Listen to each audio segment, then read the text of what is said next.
방향 진천 부근 1차로에서 사고를 처리하고 있습니다. 통제하는 곳 짚어드리겠습니다. 동부간선도로 수락 지하차도에서 성수분기점 구간 양방향 이용 어렵습니다.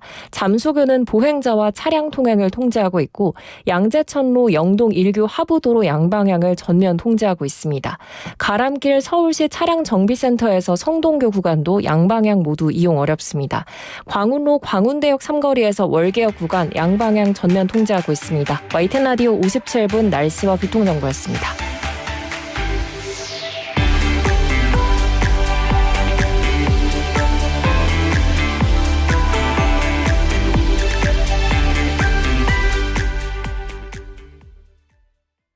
부자 되고 싶으시죠? 일한 거에 비해 돈을 많이 벌고 싶으시죠? 아니 근데 왜 그 방법을 알려주는 방송 안 들으세요? 지금까지 여러분이 알던 경제 뉴스의 틀을 확 깨드립니다. 매일 아침 9시 조태현의 생생경제. Stay tuned. Don't go anywhere. FM 94.5MHz YTN 뉴스 FM입니다. HLQV. All about news. YTN News FM. 한국의 뉴스 채널 YTN 뉴스 FM에서 5시를 알려드립니다.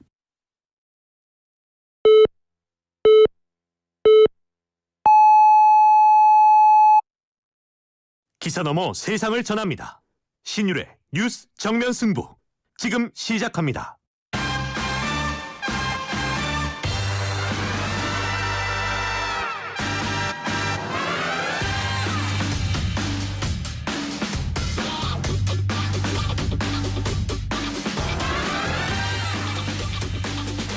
청취자 여러분 안녕하십니까. 신율의 뉴스 정면 승부 진행을 맡고 있는 명지대학교 정치교육학과 신율입니다.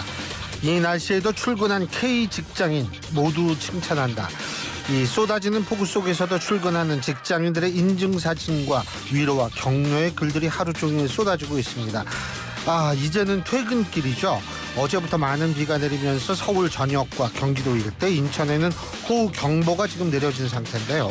내일까지 최대 180mm 이상의 많은 비가 집중될 것으로 보이는데 하루 종일 내린 비로 수도권 하천 곳곳에 홍수특보가 발령됐고요. 특히 동북안전도로는 지금 현재 전면 폐쇄되어 있는 상태입니다. 이 기상변화로 인한 위험 상황과 관련 피해가 증가하고 있는 만큼 안전하게 조심히 귀가하시기 바라겠습니다. 당연한 얘기지만은 빗길 여러분 감속 운전하셔야 되는 거 잘 아시죠? 물론 여러분들, 우리 청취자 여러분들은 그러리라 믿습니다. 자, 오늘 저희가 준비한 소식 말씀드립니다. 2부에서는 국민의힘 전당대회에 출마하신 분이죠. 국민의힘 나경원 의원 연결해서 현재 당내 현안에 대한 입장 들어보고요. 3부에서는 정법 승부 김성수 변호사, 이동훈 변호사 두 분과 함께하겠습니다. 4부에서는 키워드로 보는 승부 김민아 시사평론가, 조청래 전 여의도 연구원 부원장 두 분과 함께하겠습니다. 7월 18일 목요일 신율의 뉴스 정면 승부 지금부터 시작합니다.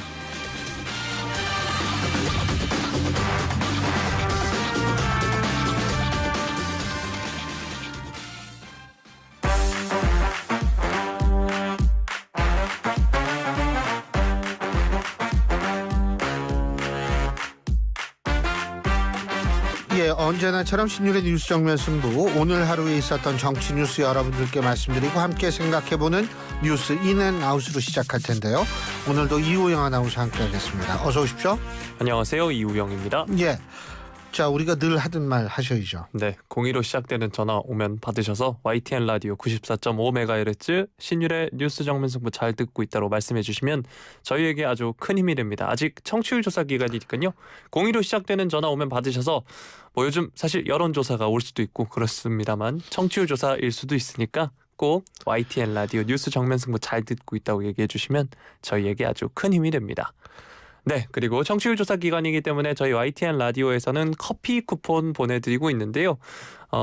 짧은 문자 50원, 긴 문자 100원의 정보 이용료가 부과되는 샵 0945 우물정 0945로 청취 인증 문자 보내주시면 저희가 추첨을 통해서 커피 쿠폰 보내드립니다. 커피 쿠폰은 청취율 조사가 마무리되는 대로 일괄 배송해드린다는 점 안내해드리겠습니다.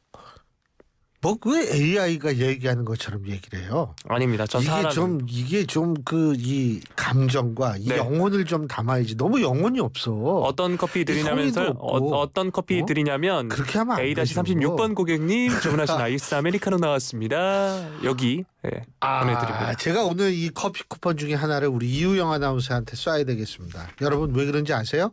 저도 몰랐는데 제가 오늘 뉴스를 안 봤어요. 오늘 이우영 아나운서 생일이래요. 예, 감사합니다. 커피 생일 쿠폰 축하해요. 하나는 좀 모자란 것 같습니다. 아 그래요? 네. 아니 네. 그걸로 만족하셔야죠. 네. 이 안빈낙도라고 그 사자성어가 있는데 아시는지 모르겠어요. 네. 예, 안빈낙도가 뭐예요? 네 글자로 줄인 거죠. 네 글자로 주는 네. 거. 커피 쿠폰 다른 말이 안빈낙도 이런 아니죠. 거죠? 안 됩니다. 빅 사이즈로 주세요. 네. 낙입니다. 그러게. 예, 알겠습니다. 그래요. 오늘 이우영 아나운서 생일도 하기 때문에 오늘 여기서 보내드려야겠어요. 네, 오늘 감사합니다. 우리 박재 PD가 일찍 끝내라 그랬거든요. 네. 오늘 수고 많이 하셨어요. 고맙습니다. 예. 네. 더 하라고요? 더 하랍니다. 그러면 오늘 어떤 내용부터 얘기해 보죠? 네, 연일 뜨거워지고 있는 국민의힘의 전당대회 소식부터 한번 살펴볼 텐데요. 한동훈 국민의힘 당대표 후보가 나경원 후보에게 본인의 패스트트랙 사건 공소 취소를 부탁한 적이 있다고 발언한 것과 관련해서 사과를 했습니다. 어제 이제 기자들과 만나서 어제 이게 토론회에서 있었던 발언이었고요. 어제 기자들과 만나서는 여진이 이어지는 데 대해 토론에서 말씀드린 그대로고 특별히 덧붙일 말이 없다라고 이야기하기도 했습니다. 그런데 오늘 오후 한 후보가 자신의 SNS에 어제 공소 취소 부탁 거절 발언은 왜 법무부 장관이 이재명 대표를 구속 못했느냐는 반복된 질문에 아무리 법무부 장관이지만 개별 사건에 개입할 수 없다는 설명을 하는 과정에서 예시로서 나온 사전에 준비되지 않은 말이다라고 하면서 사과를 했습니다. 패스트트랙 충돌 사건은 공수처법 등 악법을 막는 과정에서 우리 당을 위해 나서다가 생긴 일이었다. 패스트트랙 충돌 사건으로 고생하는 분들을 폄훼하려는 생각이 아니었다는 점을 말씀드린다라고 덧붙였습니다. 또 당대표가 되면 이 패스트트랙 충돌 사건 재판에 대한 법률적 지원을 강화하고 여야의 대승적 재발 방지 약속 및 상호 처벌 불원 방안도 검토 추진하겠다라고 하면서 당을 위해 헌신했던 분들에 대한 감사의 마음과 함께 용기 내어 싸웠던 분들의 피해가 없도록 노력하겠다라고 강조했습니다. 자, 이 말한 패스트트랙 사건 지난 2019년으로 거슬러 올라갑니다. 4월이었죠.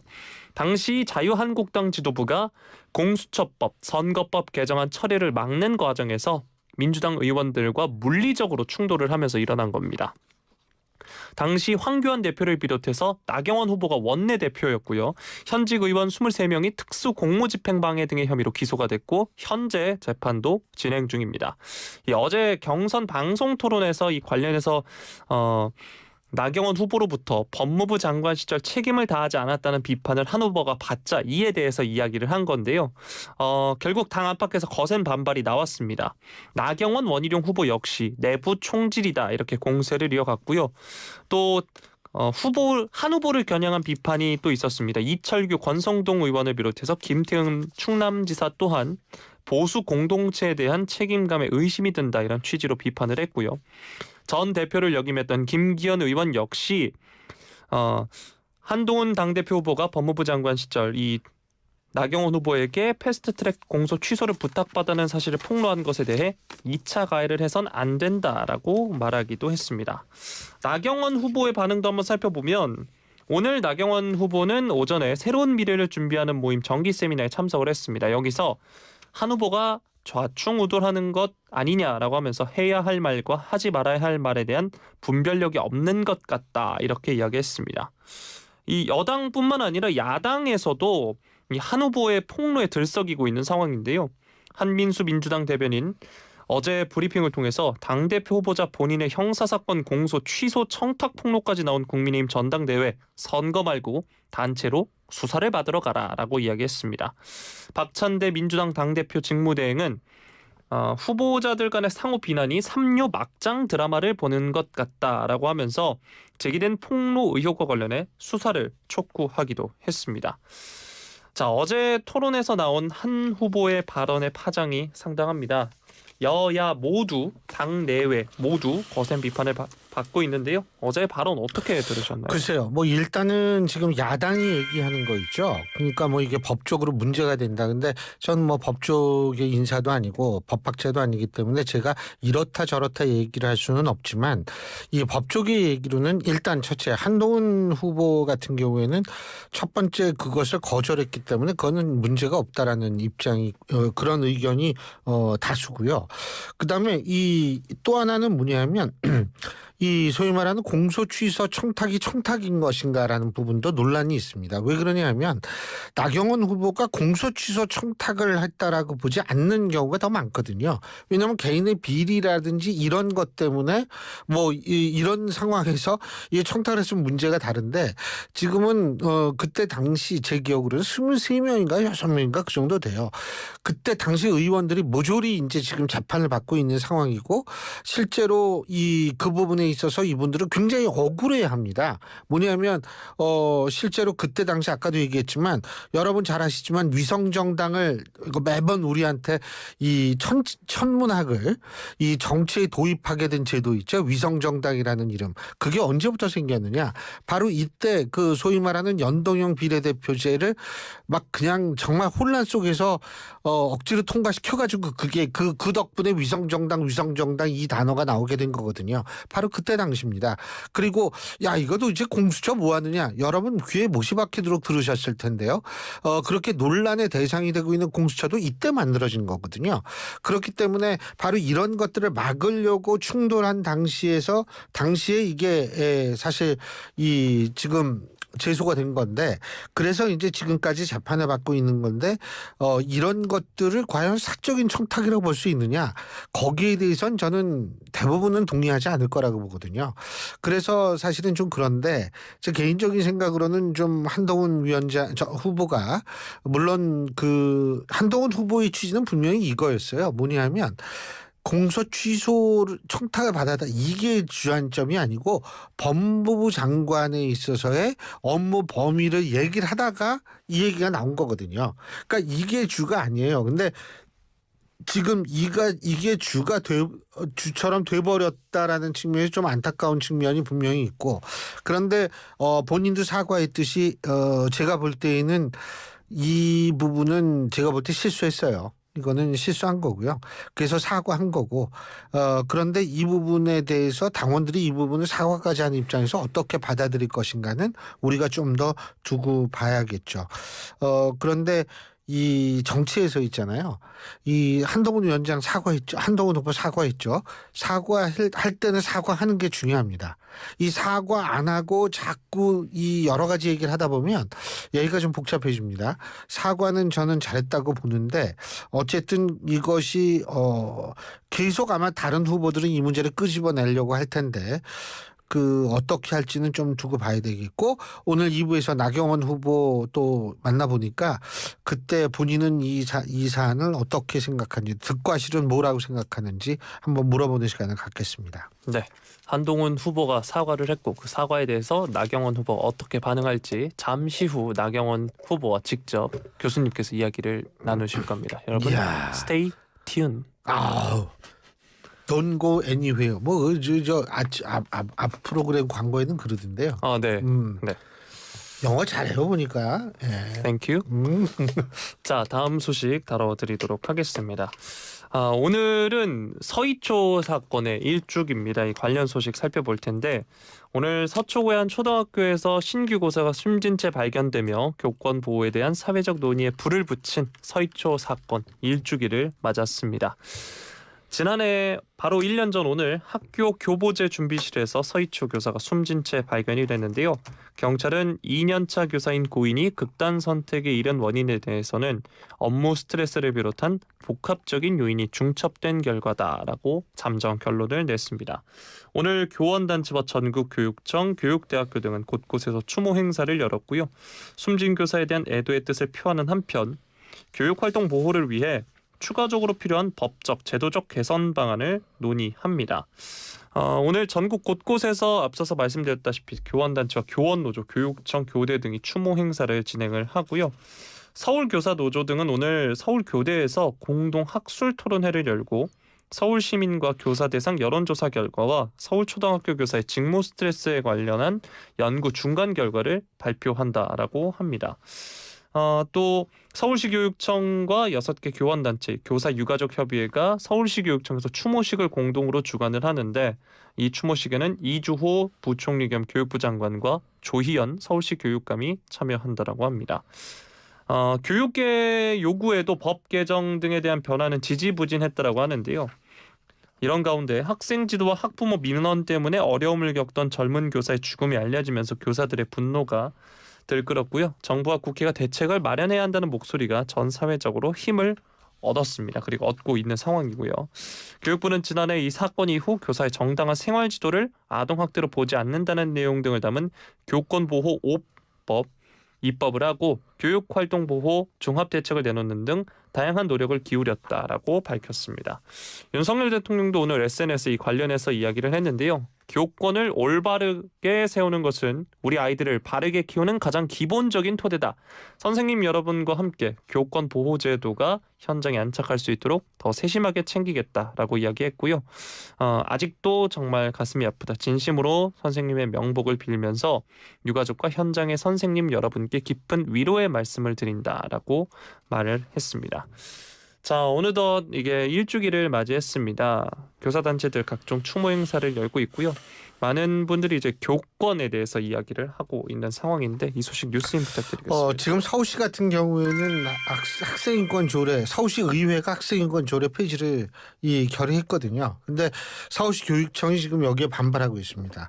그래서 법적 조치를 취하고 있는 것으로 알고 있는데 그런데 그 서울시 교육청이 그러면 왜 이걸 그렇게 하느냐? 서울시 교육청의 주장은 사실 크게 틀린 건 아니에요. 뭐냐면 지금 선생님들 윤석열 대통령이 현장에 긍정적인 변화가 일어나고 있다 이런 얘기를 한 모양인데 저는 사실 여기에 그렇게 썩 동의하는 편은 아니에요. 아직도 많은 선생님들이 굉장히 그 학부형이라든지 학생들의 부당한 이 어떤 그런 행동 때문에 고통받고 있고 굉장히 힘든 상황에 처해져 있고 심지어 바로 얼마 전에도 그 교감 선생님 때린 어린 학생이 있을 거예요 아마. 이런 일들이 지금 계속 발생을 하고 있거든요. 그래서 제가 생각할 때에는 일단 가장 중요한 거는 지금 아동학대 방지법이죠. 이거를 좀 더 구체화시켜가지고 이거를 좀 개정을 해야 돼요. 이걸 좀 개정하지 않으면 제가 볼 때에는 교권보호 5법 하는 것도 좋고 다 좋은데 선생님들이 절대로 안심할 수가 없는 상황이라는 점. 그리고 이게 이 학생인권 조례 전 이 자체가 잘못됐다고 생각하지는 않는데 이거를 왜곡 해석해 가지고 모든 일을 다 해도 된다라고 생각하는 그런 학생들이 있을 수도 있거든요. 사실은 그런 학생들이 있을 수 있다라는 가능성을 배제할 수 없을 때에는 학생인권 조례도 좀 합리적으로 저는 바꿀 필요가 있다라고 생각해요. 가장 중요한 부분은 뭐냐면 학생인권 조례 그렇습니다. 그 인권의 핵심점이 뭔지 아세요? 딴 사람에 대한 배려예요. 배려 없는 인권 확립이라는 건 존재할 수 없습니다. 근데 선생님은 인정하지 않고 배려하지 않는 상태에서 뭔 인권이냐? 저는 이렇게 사실 좀 되묻고 싶어요. 그렇기 때문에 일단 학생들이 선생님들을 존중할 수 있고 이런 것을 제대로 배워야만 저는 그들의 자신들의 인권도 지켜질 수 있다. 이거부터 좀 가르쳐야 되는 것 아닌가 이런 생각이 들어요. 학생들 하고 싶은 대로 다 하라고 다 한다? 학생 인권 그게 학생 인권이다? 저는 그건 아니라고 생각하거든요. 하고 싶은 대로 다 하는데 어떻게 집단 생활을 합니까? 우리는 싫든 좋든 집단 생활을 할 수밖에 없어요. 인간이 사회적 동물이기 때문에. 예? 아니말레 소циал레. Pardon? 네. 토마스 아퀴나스 얘기인데 어쨌든 그런 것들을 가르쳐야 된다라는 차원에서는 제가 볼 때에는 사실 선생님의 안타까운 죽음을 계기로 해가지고 함께 사는 방법을 가르쳐야 되는데 그것이 특정 분야의 인권만을 강조해서 이루어질 수 있는가 우리 모두 저는 생각해 봐야 된다고 봅니다. 예. 네. 자, 다음 소식 살펴보겠습니다. 오늘 정부의 고용 취업 사이트에 오류가 발생해서 접속이 되지 않고 있다 이런 소식과 또 메신저 카카오톡 일부에서 기능 장애가 발생해서 이용자들이 불편을 겪었다는 소리 소식이 전해졌는데요. 고용노동부에 따르면 오전 9시 40분부터 정부의 고용 취업 사이트에 오류 메시지가 뜨면서 접속이 되지 않고 있다 이렇게 이야기했습니다. 고용24, 워크넷, 그리고 고용보험, 국민취업지원제도 사이트 등인데요. 이 외에도 오전 11시경엔 카카오톡 일부에서도 기능 장애가 발생을 했습니다. 사실 지난 5월에 카카오톡 서비스에서도 잇따라 장애가 발생한 바 있는데요. 5월 13일 이 6분간 장애가 발생을 했었고 같은 달 21일과 21일에도 메시지, 수발신 지연 등의 문제가 발생했습니다. 사실 이 수많은 정부기관 역시 안내 문자를 지금 카카오톡으로 발송을 하고 있는데요. 상당한 문제가 발생할 수도 있는 사안입니다. 이 소식 뉴스인 부탁드리겠습니다. 제가 볼 때 특히 이제 카카오 다음 카카오 회장이 누굽니까? 김범수 회장이죠. 네. 근데 지금 이 구속영장 청구가 된 상태에서 이제 구속 여부를 지금 기다리고 있는 상황인데 기업의 이미지도 좀 상당히 좀 타격이 있을 수 있는 그런 상황인데 더군다나 이런 일까지 터져가지고 좀 그런데 제가 볼 때는 최대한도로 이 카카오톡 같은 경우에 사실 일본의 라인, 동남아의 라인과 마찬가지로 우리의 국민 메시지 아닙니까? 그렇기 때문에 특히 이런 부분을 좀 많이 조심을 해야 될 것 같고 그거는 정부도 사실 마찬가지입니다. 이 정부 사이트 이 거버먼트 해가지고 우리나라가 그게 제일 낫다 그러는데 낫긴 나요. 근데 이게 문제는 자꾸 이렇게 멈추면 이게 나은 게 아무것도 없잖아요. 더군다나 지금 비 많이 오고 있습니다, 여러분. 이 비 많이 오고 있는 상황에서 밖에 나가기 되도록이면 실내 생활 하라고 그러는데 그런 실내 생활 하라고 그러는데 이 정부 사이트라도 제대로 돌아가야 되는 거 아니에요?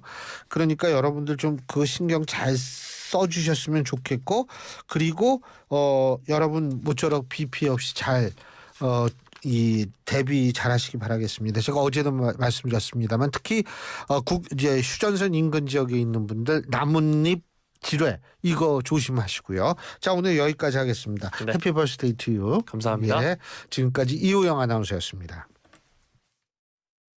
요즘 사람 구하기 너무 힘드네. 하이어더해. 피자 나왔습니다. 사장님, 저희 파스타 시켰는데요. 하이어더해. 주문에 서빙 계산까지 정신없네. 하이어더해. 테이블에서 주문과 결제를 한 번에. KT니까 믿을 수 있으니까. KT 하이어더. 가입 문의 100번. 대한민국 대표 트렌치 코리아 트렌치. 식품, 주방, 욕실, 조경, 토목, 건축 트렌치. 전 세계 유명 트렌치를 한눈에 설계에서 시공까지 기술력으로 인정받는 대한민국 트렌치 코리아 트렌치. 코리아 트렌치. 코리아 트렌치. 모든 인쇄 가능한 성원의 드피아. 온라인 주문 간편한 성원의 드피아. 누구든지 어디서나 쉽고 빠르게 인쇄의 유토피아 성원의 드피아. 여름에는 부채 판촉물. 다양한 부채 역시 성원의 드피아. 카멜로 장갑 하나로 일상이 안전해진다. 안전한 용접 장갑 카멜로. 편안한 작업 장갑 카멜로. 세련된 안전 장갑 카멜로. 오늘도 손끝 하나 다치지 않고 일 잘 끝냈습니다. 장갑은 카멜로. 예, 지금 현재까지 잠수교 동부간선도로 올림픽대로 일부 구간이 아직도 통제가 되고 있으니까요. 여러분 퇴근길에 참고하시기 바라겠습니다. 신율의 뉴스 정면 승부 1부 순서 여기서 줄이고요. 잠시 뒤 2부에서 뵙죠. 안녕하세요. 노란우산 홍보대사 정준호입니다. 안녕하세요. 노란우산 홍보대사 남보라입니다. 보라씨, 사장님들이 노란우산을 쓰는 이유 아세요? 꿈을 쓰는 것과 노란우산을 쓰는 게 같아서 아닐까요? 네, 맞아요. 그래서 노란우산은 연 최대 500만 원 소득공제, 연복리 효과로 퇴직금 역할은 물론 공제금 압류 금지와 경영 세무 상담으로 사장님의 소중한 꿈을 응원하고 있습니다. 대한민국 사장님은 꼭 가입하셔야 할 사장님 지원 플랫폼 노란우산. 노란우산 쓰세요. 경기도민이라면 시내버스 환급, 광역버스 환급, 다 된다 더 된다. 신분 당선 환급, GTX 환급, 다 된다 더 된다. 더 경기 패스. 경기도민을 위한 대중교통 무제한 환급카드 더 경기 패스. 자세한 내용은 더 경기 패스를 검색하세요. 아침 아침 출근길엔 신나는 배승희의 뉴스 파이팅이 있다면 퇴근길엔 뭘 들으면 좋을까요? 오후 5시부터 7시까지 이슈를 콕콕 찍어주는 신율의 뉴스 정면승부 꼭 한번 들어보세요.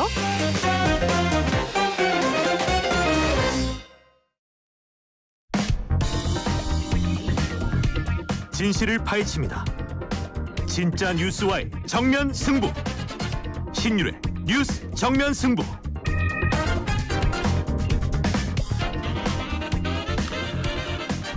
신율의 뉴스 정면 승부 2부 시작합니다. 오늘 2부 정면 인터뷰에서 만나볼 분 국민의힘 당대표 후보시죠. 나경원 의원입니다. 여러분도 나 의원께 질문 있으시면 우물정보구사후 샵 0945로 문자 보내주십시오. 그러면 제가 대신 묻도록 하겠습니다. 짧은 문자 50원, 긴 문자 100원의 유료 문자임을 말씀을 드립니다. 자, 그러면 앞서 말씀드린 대로 나경원 의원 전화 연결돼 있습니다. 의원님 안녕하십니까?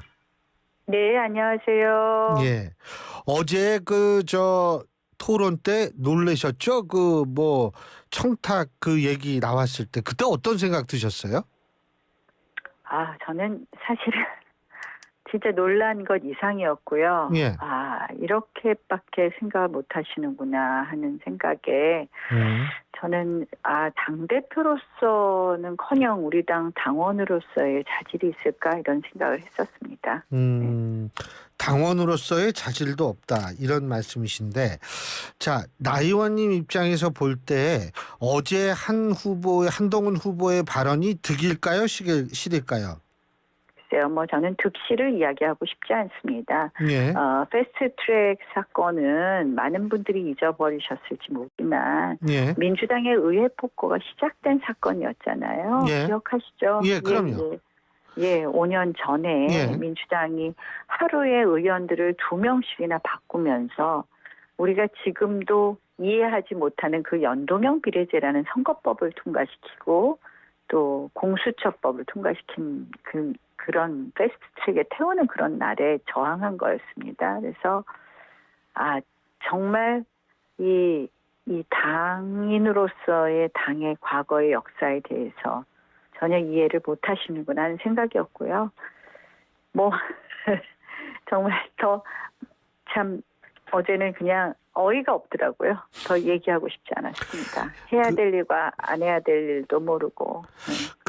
어제 그 문제로 인해서 나 의원님이 오히려 당에 대해서 이렇게 희생한 적이 있다라는 것을 일반 당원이나 국민들한테 각인시켜주는 효과가 있다라는 분석이 있습니다. 동의하십니까?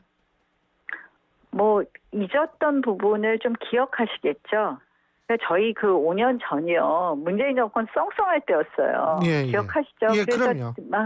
원내대표 맡아갖고 이렇게 보니까 문재인 정권이 잘해주면 외교, 안보도 그렇고 경제도 그렇고 엉망이더라고요. 그런데 이제 그 법이 사실은 연동형 비례제 하면 우리 보수 정당에 절대 과반 안 되게 하는 그런 법이거든요. 비례 정당 하는 거. 그런 거부터 시작해서 문재인 정부가 그냥 계속하겠다 그런 취지로 이런 법을 만드는구나 하는 생각이 들더라고요. 그래서 그때 우리가 엄청 저항했었는데요.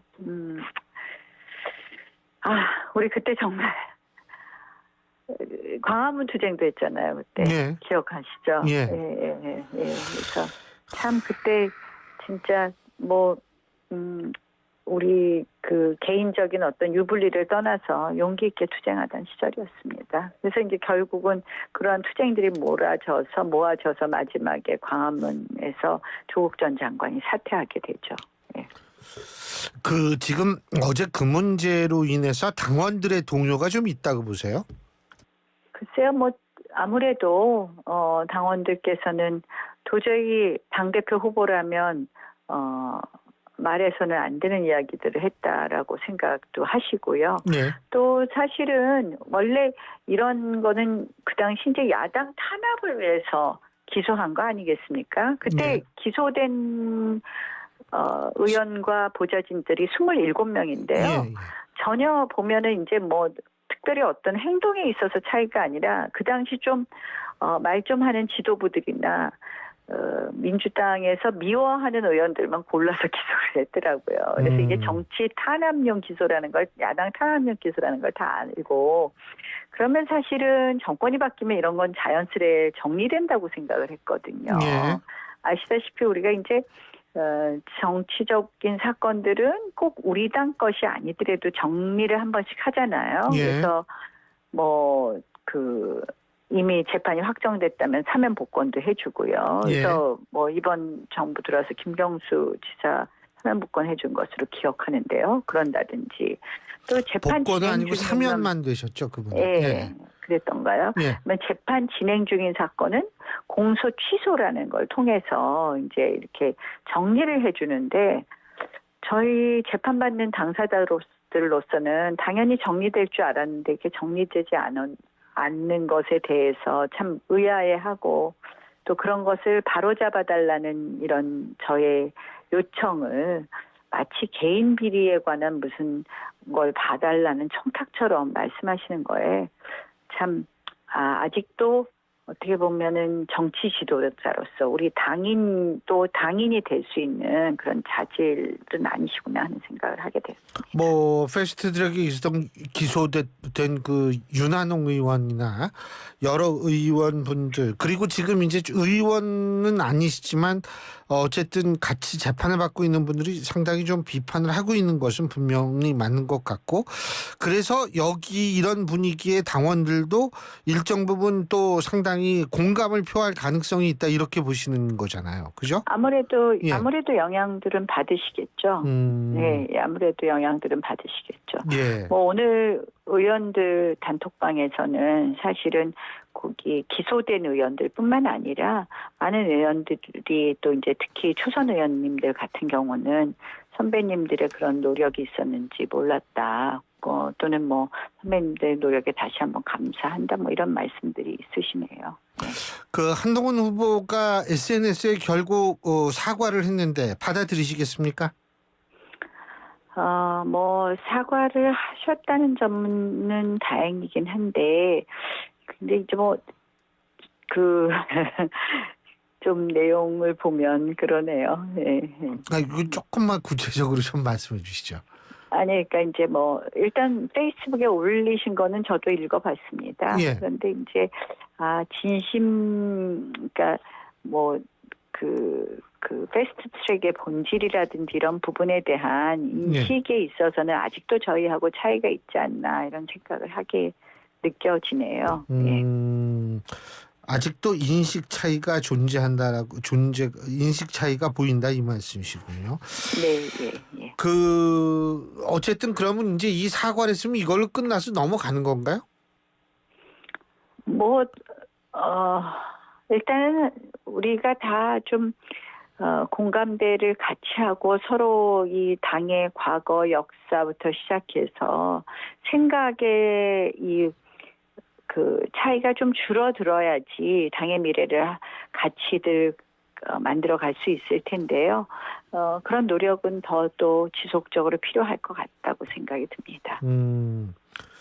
그러니까 그 얘기는 결국 이게 지금 쉽게 끝날 수 있는 상황은 아니다 이렇게 제가 들리는데 제가 이해를 제대로 한 건가요? 아니 제가 개인적으로 어떻게 그걸 갖고 자꾸 문제 삼겠다 이런 이야기가 아니라 우리 당이 앞으로 하나가 돼서 미래로 가려면 더 공감대를 넓히는 노력들이 다 필요하다 이렇게 생각합니다. 지금 또 하나는 댓글 문제. 원희룡 후보 측에서 이제 댓글 문제를 아직도 댓글팀 여론 조성팀이라고 그러든가 그 문제를 계속 제기하는데 이거는 어떻게 해결해야 된다고 보십니까? 댓글 문제요? 예. 글쎄. 저는 그 사안은 아직 제가 정확하게 뭐라고 말씀드리긴 좀 어려운 것 같아요. 그래서 제가 일단은 나오는 증거나 지금 이제 장해찬 전 최고가 처음에 그걸 제기했었죠. 문제 제기를. 그래서 그 제기되는 그런 내용에 대해서 그 증거가 나오거나 그러면 그 부분에 대해서는 일정한 법적인 문제로 진행이 되지 않을까 이렇게 생각을 합니다. 네. 알겠습니다. 어떻게 이번에 근데 결선 투표 갈 확률이 몇 % 정도라고 보세요? 결선 투표요? 예. 저는 반드시 갈 거라고 생각을 합니다. 반드시 그 이유요? 뭐 그렇게 생각하시나요? 실질적으로 지금 여론조사는 상당한 차이가 있어 보이지만 예. 당원들의 바닥 민심은 꼭 그렇다고는 생각하지 않습니다. 그래서 결선 투표 간다고 봅니다. 특히 어제 있었던 그런 문제가 결선 투표 갈 가능성을 조금 높였다고 보십니까? 아무래도 그런 부분도 없지 않다고 생각을 합니다. 예. 실질적으로 아직도 정치 지도자로서의 마인드보다는 법조인으로서의 마인드 정도 가지고 계시는 것 아닌가 이런 생각이 듭니다. 예, 알겠습니다. 그리고 제가 한 가지 궁금한 게 요새 친윤하고 윤심 이런 것들이 전당대회에 일정 부분 영향을 미칠 거라고 보십니까? 지금 사실 이제 크게 계파를 보면 이제 친윤 계파가 있고 그리고 이제 친한이 오히려 새롭게 등장하는 계파겠죠. 전당대회에서 볼 수 없는 무슨 한 팀인가 해서 최고위원들하고 다 짝짓기 해서 나왔는데요. 예. 저는 윤심 이번에 그렇게 크게 하기는 어렵다 이렇게 봅니다. 그 이유가요? 아무래도 지금 이제 특별히 이제는 예전과 같은 이 일사불란한 계파의 모습이 국민들한테 그다지 좋아 보이지 않는다라는 생각들을 하시기 때문에 이게 자연스럽게 당원들이 판단하는 여지로 남겨두는 그런 성향이 있다고 봅니다. 그런 면에서는 어떻게 보면은 예전보다는 이제 윤심이 먹히긴 좀 어렵지 않나 이렇게 생각합니다. 일각에서는 만일 한동훈 후보가 당대표가 될 경우에는 이 당정 관계가 좀 굉장히 껄끄러워서 결국 굉장히 흔드는 세력이 많을 것이다 이런 얘기를 한다. 거기에 동의하세요? 흔드는 세력보다는 예. 저는 사실 그 부분 때문에 걱정이 많이 됩니다. 어떤 부분이요? 그러니까 당정 관계는 너무나 중요하다고 생각을 합니다. 우리 정권의 성공이라든지 당의 성공에 있어서. 그런데 예. 한동훈 후보가 지금 당정 관계에 대한 기본적인 생각을 보면 말로는 대통령과 생각이 똑같이 일치된다 이렇게 이야기를 하지만 실질적으로 그동안 보여주던 모습을 보면 이번 사건도 지금 사과는 했지만 본인한테 유리하다 그러면 하지 말아야 될 이야기를 툭 꺼내지 않았습니까? 제가 부탁을 했느니 어쩌니 하고. 근데 그런 거랑 똑같은 거죠.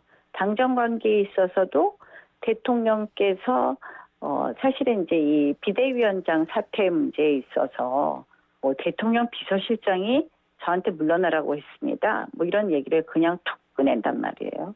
김건희 여사 문자 카톡에 대해서도 이건 당무 개입이고 국정농단이라고 할 수 있습니다. 답을 하면 이런 얘기를 해요. 근데 아시다시피 당무 개입 국정농단이 뭡니까? 바로 박근혜 대통령이 형사기소, 탄핵과 관련돼서 형사기소 때 받은 혐의예요. 그러면 이런 식의 말을 툭툭 꺼냈을 때 어떻게 당정관계가 신뢰관계가 되겠습니까? 이미 이제 저는 대통령하고 파탄이 났다고 보고 지금 저한테 하시는 모습만 봐도 결국 그 누구도 신뢰관계를 갖기 어려운 모습 아닌가. 그래서 그게 제일 우려됩니다. 네.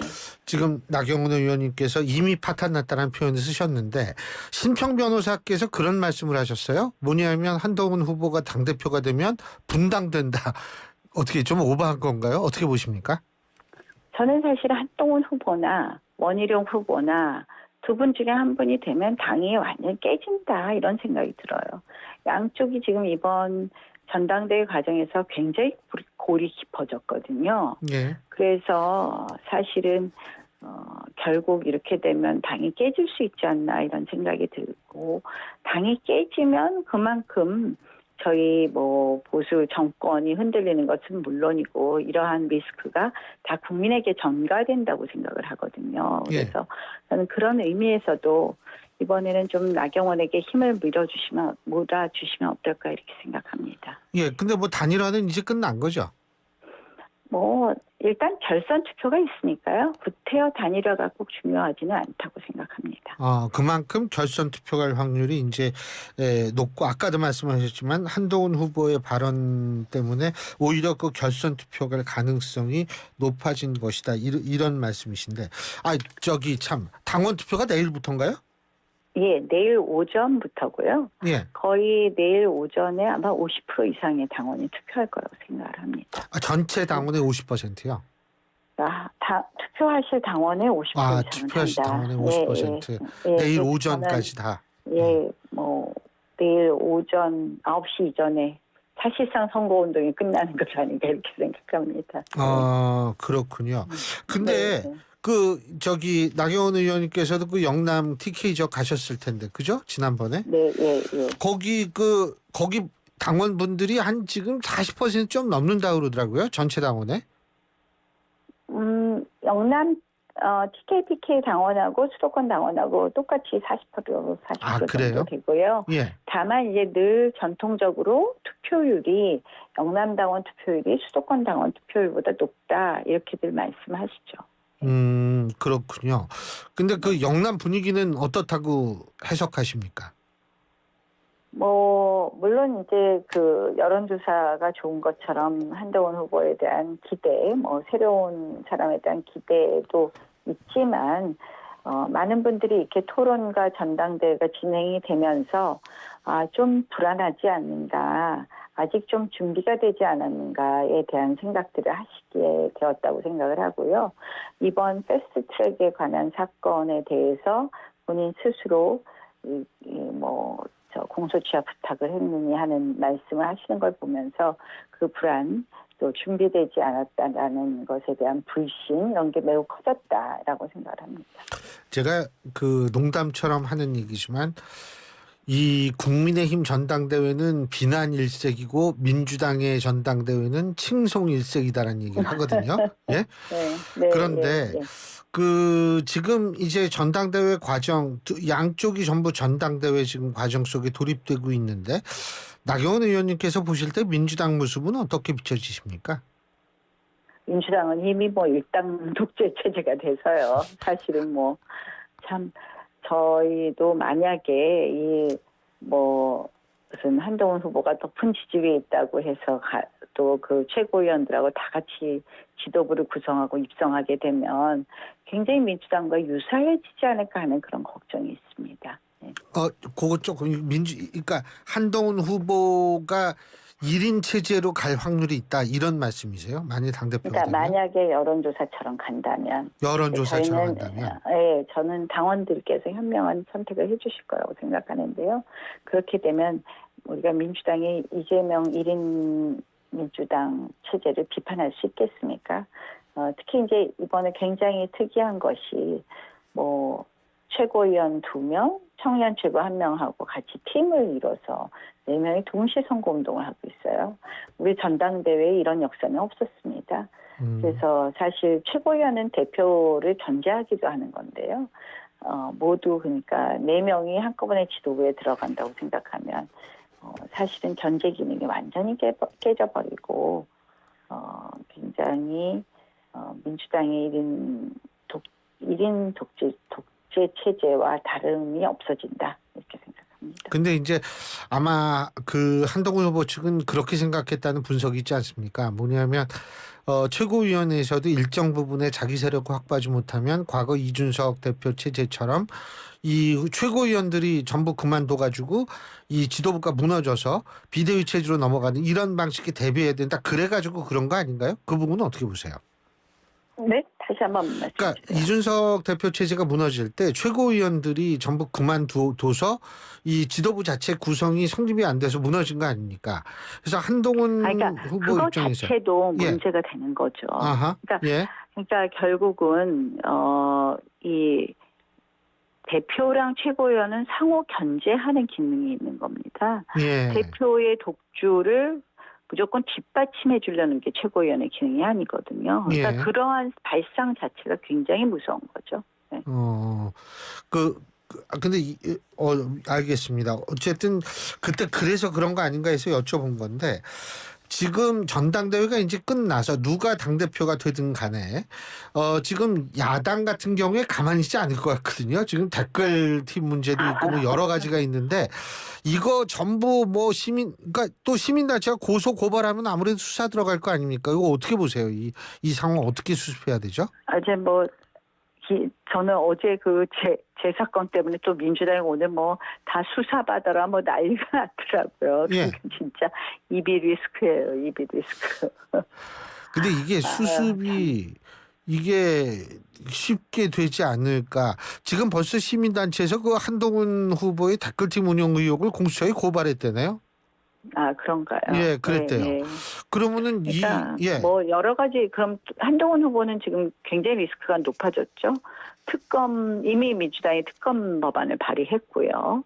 거기다가 또 댓글까지 가면 아마 당대표가 이런 리스크를 가지고 있으면 당이 굉장히 부담스러울 것 같다는 생각이 듭니다. 한동훈 특검은 어떻게 될 거라고 보세요? 저희는 제가 당대표가 되면 당연히 반대하죠. 저희는 특검에 대해서는 모든 수사 절차가 완료되기 전에는 특검을 못하겠다는 게 원칙이기 때문에 당연히 받을 수 없는데 저는 이제 그런 부분도 한동훈 후보가 이제 뭐 최혜병 특검을 자꾸 받겠다고 해서 대안을 내겠다고 해서 그것이 또 부메랑이 될 것 같아서 큰 걱정입니다. 근데 그 일각에서는 만일 한동훈 특검이 발의가 되면은 국회에서 통과가 되고 대통령은 거부권 행사를 하고 그래서 이게 제2로 넘어왔을 때 그때 또 어떻게 되는지 이런 거를 주목하더라고요. 하여간에 저희 당이 지금까지의 모습을 보면 제2 요구가 와도 한 뜻으로 당연히 108명의 이탈표는 없을 거라고 생각을 합니다. 네. 근데 어쨌든 지금 상황이 참 복잡한 거는 사실인 것 같은데 이러한 그러니까 지금 이미 고발도 했고 뭐 어제 또 논란도 있고 이랬는데 이러한 것들이 결국 만일 결선 투표로 간다라고 했을 때에는 일정 부분 영향을 좀 미칠 가능성이 크다고 보시죠? 아무래도 이 사건에 대해서 조금 더 논의가 되기 시작하면 많은 분들이 당대표의 자질에 대해서 다시 한 번 더 생각하실 거라고 생각합니다. 근데 투표율이 높으면은 한동훈 후보가 유리한 겁니까? 잘 모르겠네요, 저도. 그거는 잘 모르시겠어요? 예? 네. 예. 지금 원희룡 후보하고 한동훈 후보가 네거티브로 주고받고 있는데 사실 나경원 의원님은 별로 네거티브 공세는 안 하고 계시는 것 같아요. 윤상현 후보하고 윤상현 의원님하고. 근데 두 사람의 네거티브 공세 어떻게 바라보고 계세요? 조금 이제 조금 지나치다 한다고 생각하는 것이 이제 우리가 검증은 충분히 할 수 있는데요. 검증의 방법이 좀 다소 거칠다. 또 그리고 그 후보 모두 이 개파를 끼고 하다 보니까 세 가지를 또 현장에서 하다 보니까 물리적 충돌까지 있지 않았습니까? 그래서 그냥 전당대회에서 보여주지 말아야 될 것을 다 보여주게 된 것 같아서 매우 안타깝게 생각합니다. 한동훈 후보 같은 경우에는 팬덤도 있지 않습니까? 그죠? 팬덤이 이번 전당대회에 일정 부분 역할했다고 보십니까? 네, 저는 그렇게 보는데요. 조금 우리 당의 전통적인 당원과 매우 다른 행태를 보이셔서 저희도 조금 적지 않게 당황했었습니다. 다른 행태라는 건 어떤 거죠? 그러니까 뭐 야유를 보낸다든지 다른 후보들의 경우. 예전엔 안 그랬어요? 예. 조금 그런 모습이 좀 낯설었습니다. 예. 그러니까 소수의 큰 목소리가 소수의 큰 목소리가 여론처럼 이 여론을 형성하다 이 말씀이신가요? 뭐 그런 부분이 있죠. 이미자 의원님 지역에 이제 일종의 유튜브를 입장을 못 시켰더니 한마디로 뭐 문자 폭탄도 오고 정말 별별 일이 다 있었나 봅니다. 왜 전당대회에서 보지 못했던 모습이죠. 그러면은 결국은 한동훈 후보의 팬덤이 더불어민주당 이재명 대표의 강성 지지층, 뭐 흔히 개딸이라고 얘기하는데 이것과 닮아 있다 이렇게 보십니까? 지금 현재의 모습은 상당히 그렇게 보여집니다. 예. 저희 예, 말씀하세요. 아니 아니요, 말씀하세요. 지금 저희 예. 예. 오늘 저녁에 또 한 번 TV 토론, 내일 오후에 TV 토론 한 번 더 있죠, 그죠? 네, 그렇습니다. 예. 마무리 해주실 시간 된 것 같은데. 아니요, 아직 5분 남았어요. 저는 빨리 시작해서 저희가 다음 일정에서 말씀해 주세요. 아니, 큰일 났네요. 근데 있잖아요. 저는 이거 왜 원래 30분부터 20분이라고 들었네요. 예, 52분까지 여쭤볼 건데, 왜냐하면 이거 일찍 전화를 끊으면 제가 혼자 얘기를 해야 돼요. 예, 전 도와주십시오. 근데 지금 오늘 저녁의 TV 토론, 내일의 TV 토론은 이전의 TV 토론보다 좀 다른 모습이 될 거라고 생각하십니까? 어떻게 보십니까? 글쎄요, 모두들 이랬다 저랬다 하셔서 잘 모르겠습니다. 예. 어떤 날은 또 정책으로 가셨다, 어떤 날은 또 정무적인 이야기들을 하시는데요. 아무래도 좀 오늘 내일 마지막이니까 본인들의 비전도 보여주고 타 후보에 비해서 내가 이것을 잘할 수 있다. 이런 부분이 드러나는 여러 가지 토론이 되지 않을까 이렇게 생각합니다. 만일 나경원 후보께서 결선 투표에 올라갔다라고 가정했을 때에는 그 원희룡 후보나 윤상현 후보 표를 모두 흡수할 수 있는 자신이 있으십니까? 제가 결선에 나가면 모두 흡수할 거라고 생각을 합니다. 왜냐하면 이제 원희룡 후보 표는 강한 반한 표라고 생각을 하거든요. 예? 강한 반한. 아하, 강한 반한 투표다. 예. 네. 그래서 모두 흡수할 수 있는데 만약에 원희룡 후보가 결선에 나간다면 제 표의 성향은 양쪽으로 갈라지지 않을까 이렇게 생각합니다. 그 이유는 지금 나경원 후보의 지지층을 형성하고 있는 건 반한도 있고 비윤도 있고 섞여 있기 때문에 그렇다, 이렇게 이해해도 되겠습니까? 네, 그렇게 보시는 게 맞을 것 같습니다. 그렇기 때문에 결선 투표에 만일 원희룡 후보가 나갔을 경우에는 나 의원님 지지층이 갈라지기 때문에 나 의원님이 올라갔을 때보다는 그 표의 이 득표가 좀 적어질 수 있다, 이렇게 이해해도 될까요?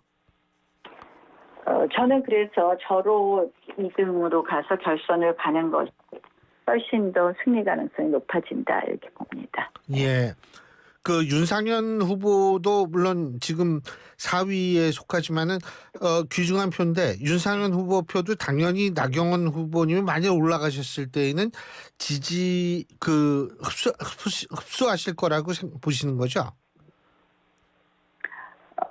저는 그렇지 않을까 이렇게 생각합니다. 나경원 후보께서 대표가 되신다라고 가정했을 때 당정 관계는 무리가 없다라고 생각하시는 거죠?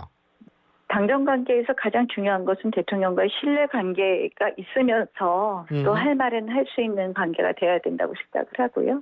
그런 부분에 있어서 저는 대통령께 빚진 부분은 없기 때문에 할 말은 할 수 있다는 말씀드립니다. 한동훈 후보는 빚진 부분이 있다고 보십니까? 거기는 당정 관계가 바탕이 돼서요. 신뢰 관계가 없기 때문에 말을 해봤자 말씀 안 들으실 것 같고요. 원희룡 후보는 이번 선거 과정부터 늘 뭔가를 이렇게 기대서 하려고 그랬었기 때문에 사실은 빚진 게 있어서 또 할 말을 하기가 어렵겠죠. 그래서 그렇다. 어쨌든 이제 전당대회 이제 내일 오전이면은 다 끝난다고 말씀하셨는데, 그 이후에는 당정 관계도 중요하지만 대야 관계도 중요한 거 아니겠어요? 대야 관계는 어떻게 풀어야 된다고 보십니까? 지금 야당의 의회 독재가 너무 지나치기 때문에요. 사실 이 부분에 대해서는 저희가 일단은 막아야 될 것은 막아야 되겠지만 또 여당으로서 해야 될 일을 해야 되지 않겠습니까? 그래서 이재명 대표와 또 어찌됐든 대화와 소통의 채널을 만들어가는 거 중요하다고 생각합니다. 예, 잘 알겠습니다. 오늘 어디 바쁘시죠? 지금 어디 가셔야 될 것 같은데. 오늘 20분 하기로 하셨는데 너무 오래 하셨어요. 지금. 좀 도와주실 때 도와주셔야죠. 예. 오늘 정말 고맙습니다. 감사합니다. 고맙습니다. 예, 지금까지 국민의힘 당대표 후보 경선에 나서신 분이죠. 나경원 의원과 얘기 나눠봤습니다. 현빈입니다. 소파 고를 땐 살펴봐야 할 게 정말 많죠. 번거롭다고요? 그럼 이거 하나만 따져보세요. 사람들이 많이 찾는 소파인지 아닌지. 소파 브랜드 인지도 1위. 변함없는 1등 소파. 결국 자코모. 21-22-23년 엠브레인 소파 브랜드 인지도 조사 기간 한정. 안녕하세요. 인천 아시안게임 금메달리스트 손현재입니다. 최고의 플레이는 최고의 수면으로부터. 팀 코리아의 공식 파트너가 된 베스트슬립과 함께 파리올림픽 대한민국 국가대표팀을 응원합니다. 대한민국 국가대표 공식 침대 매트리스 베스트슬립. 오늘을 기록하는 소리, 내일을 준비하는 소리, 그리고 인생을 돌아보는 소리. 모두의 성장을 고민하는 브랜드 오럼, 오래도록 가치 있는 평생 소장품을 만듭니다. 당신의 이야기가 완성되는 곳. 리틀 약사의 이름을 걸고 더더 깐깐하게 더더 꼼꼼하게 비타민 미네랄 더히클스 더더 깐깐하게 더더 꼼꼼하게 오메가 유산균 더히클스. 유튜버 리틀 약사의 배합 노하우를 담았다. 더히클스. 합성 목재 예스팀바, 산책로, 야외 데크, 울타리, 사이딩, 전원주택 인테리어까지 다양한 형태로 활용이 가능한 친환경 합성 목재 예스팀바. 우수한 품질의 정부 조달 우수 제품, 나무 느낌 그대로. 합성 목재 예스팀바. 경동산업 주식회사. 예, 지금 들어온 속보에 따르면 북한이 대남 오물 풍선을 또 살포했다고 합니다. 특히 경기 북부 지역에 지금 이 풍선이 도달하고 있다고 하는데요. 도와주지는 지금 경기 북부 비 많이 와서 도와주지는 못할 망정 이런 식으로 나와도 됩니까? 특히 이 풍선에 일부러 뭐가 들어있는지 모르니까 모쪼록 경기 북부에 사시는 분들 특히 조심하시기 바라겠고요. 신율의 뉴스 정면 승부 2부 순서 여기서 줄이겠습니다. 잠시 뒤 6시에는 여러분이 가장 좋아하시는 최희 아나운서가 전해드리는 뉴스 들으시겠습니다. 전 3부에서 뵙죠. 우리들의 희망은 오직 한 가지. 어린이를 잘 키우는 데 있을 뿐입니다. 다 같이 내일을 살리기 위하여. 1923년 소파 방정환이 발표한 어린이 해방선언의 일부입니다. 암울한 일제강점기에도 어린이라는 미래가 있어 희망을 품을 수 있었고 100년이 지나 대한민국은 선진국이 되었습니다. 하지만 지난해 말 한국의 합계 출산율은 0.6명대로 인구 소멸 수준. 다시 희망을 그려야 합니다.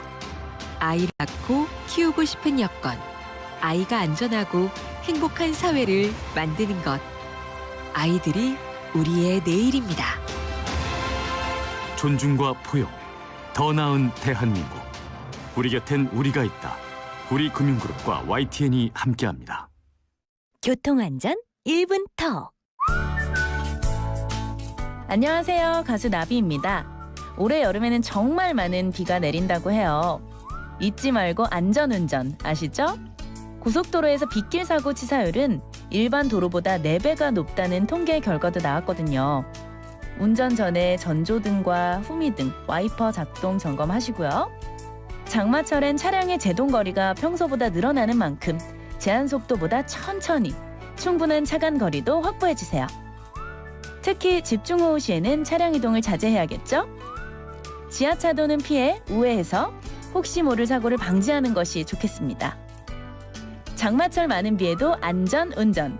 소중한 나와 우리 가족을 지키는 습관입니다. 교통안전 1분 톡. 국토교통부와 한국교통안전공단이 함께합니다. 속도를 줄이면 사람이 보입니다. 안녕하십니까. 과학기술정보통신부 차관 이창윤입니다. 우리나라에는 국가의 지원을 받아 연구하는 23개 과학기술 분야 정부 출연 연구기관이 있습니다. 정부 출연 연구기관은 반도체, 이동통신, 원자력, 우주 등 다양한 영역에서 국가경제 발전을 견인해왔습니다. 글로벌 기술 경쟁이 심화되는 지금 정부 출연 연구기관은 연구개발 역량을 결집하고 도전적인 연구를 통해 세계 최고 수준의 연구기관으로 도약을 준비하고 있습니다. 정부 출연 연구기관이 도전에 많은 관심과 응원을 부탁드립니다. 이 캠페인은 과학기술정보통신부와 함께합니다. 지금 뭐해? 세비톡톡해. 수원에 할 말 많아? 세비톡톡해. 지금 세비톡톡 앱을 다운로드하고 여러분의 생각과 의견을 전해주세요. 참여가 일상이 되고 제안은 정책이 됩니다. 다양한 이야기와 소통의 기회 지금 시작하세요. 수원을 새롭게 시민을 빛나게 수원 특례시가 함께합니다.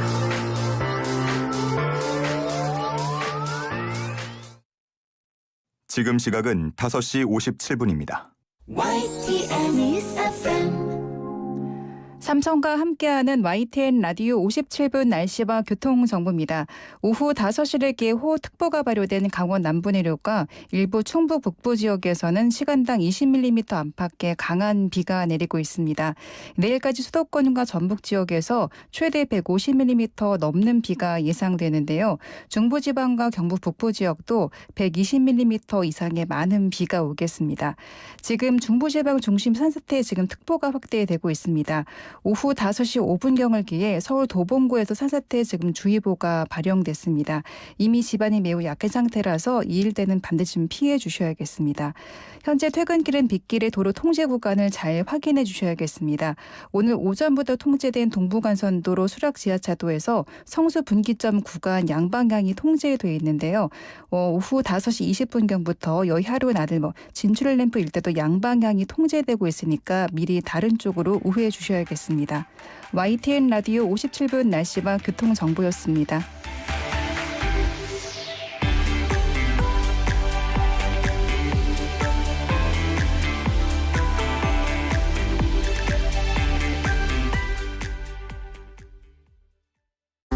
이주 배경 인구 250만 시대. 그 속에 우리 친구들도 있습니다. 승원이와 농구 대결을 좋아하는 모이부도. 하늘이와 떡볶이를 먹으며 수다를 즐기는 카리나도. 우리에게 중요한 건 우리 모두 친구라는 사실. 우리는 모두 우리입니다. 공익광고협의회. FM 94.5MHz YTN 뉴스 FM입니다. HLQV.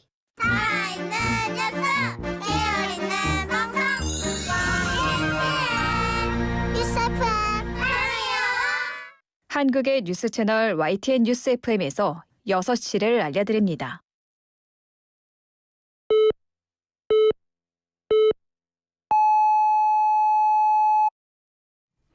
YTN 뉴스 FM 6시 뉴스입니다. 이 시간은 YTN 제공입니다. 체코 정부가 신규 원전 우선 협상 대상자로 한국 수력 원자력을 선정한 데 대해 윤석열 정부 외교의 큰 성과라는 주요 외신 보도가 이어지고 있습니다. 대통령실은 미국 AFP 통신과 블룸버그 통신, 프랑스 AFP, 영국 로이터 통신 등이 우리나라의 체코 원전 수주 소식을 보도했다고 소개했습니다.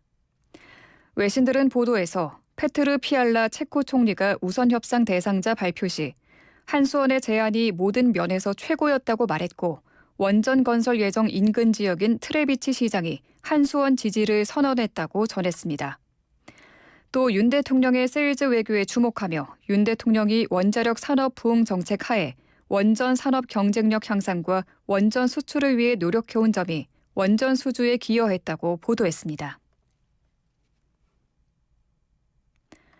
국민의힘 지도부는 최상병 순직 1주기를 하루 앞두고 고위공직자 범죄수사처를 방문해 신속한 수사를 촉구했습니다.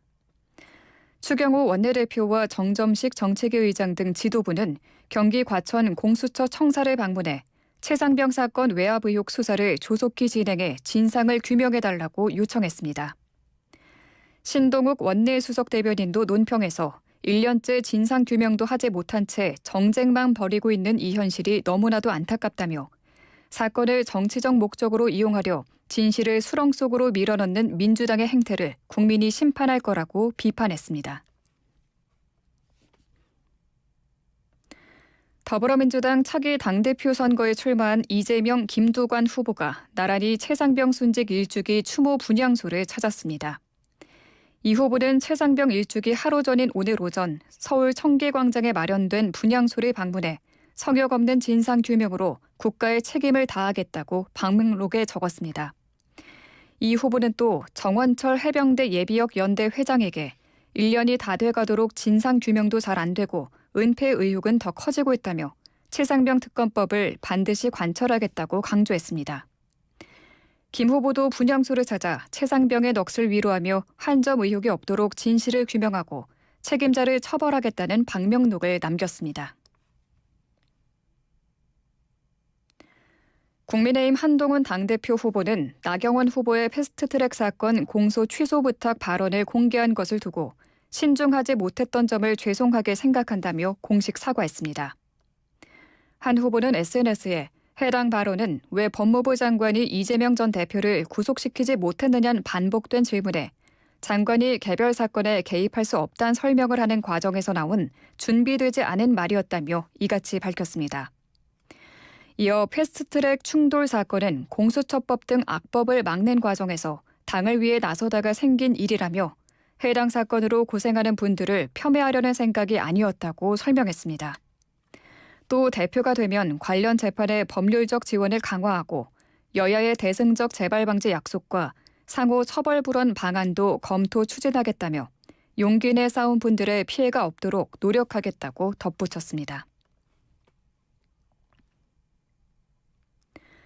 더불어민주당은 국민의힘 한동훈 당 대표 후보가 법무부 장관 시절 나경원 후보로부터 패스트트랙 사건 공소 취소 부탁을 받았다는 논란과 관련해 이실직고하고 법적 책임을 지라고 촉구했습니다. 최민석 대변인은 국회 브리핑에서 불꽃놀이처럼 의혹이 터지며 자폭 대회로 전락한 국민의힘 전당대회에 대미를 장식할 피날레는 공소 취소 청탁 의혹이라며 이같이 말했습니다. 이어 의혹이 사실이라면 청탁금지법에 따라 나 후보는 수사와 처벌의 대상이고 청탁받았는데도 신고하지 않고 아무런 조처도 하지 않은 한 후보도 수사와 처벌의 대상이라고 주장했습니다. 윤석열 대통령 부인 김건희 여사의 도이치모터스 주가 조작 의혹과 명품 가방 사건을 수사하는 검찰이 김 여사의 조사 시기나 방식은 정해진 바 없다고 밝혔습니다.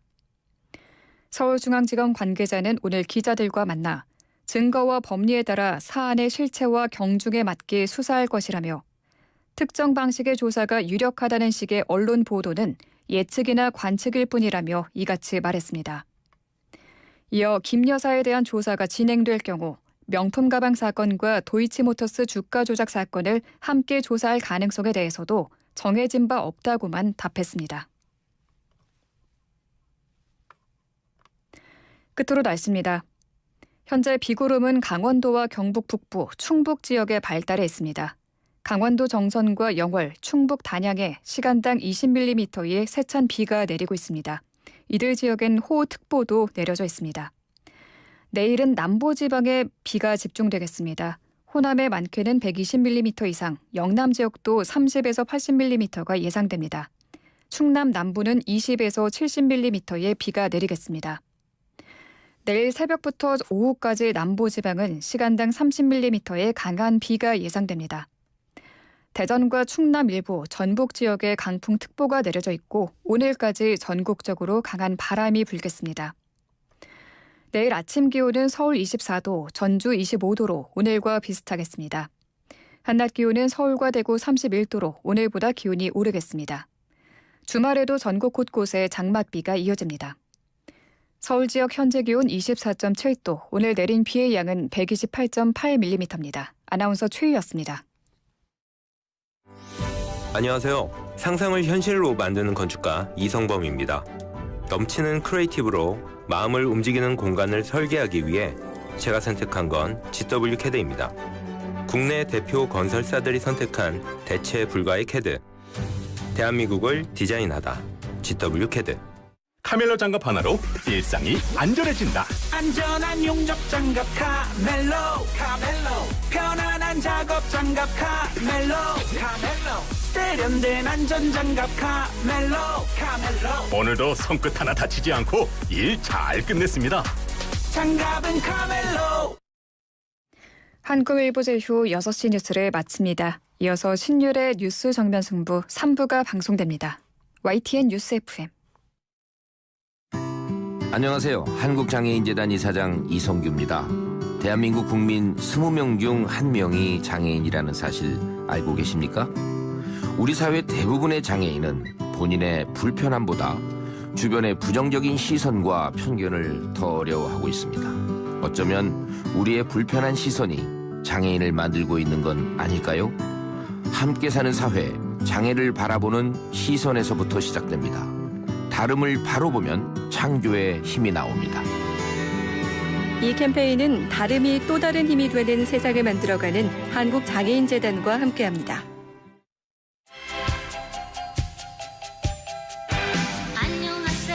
왔어요. 또 왔어. 그날이 왔어요.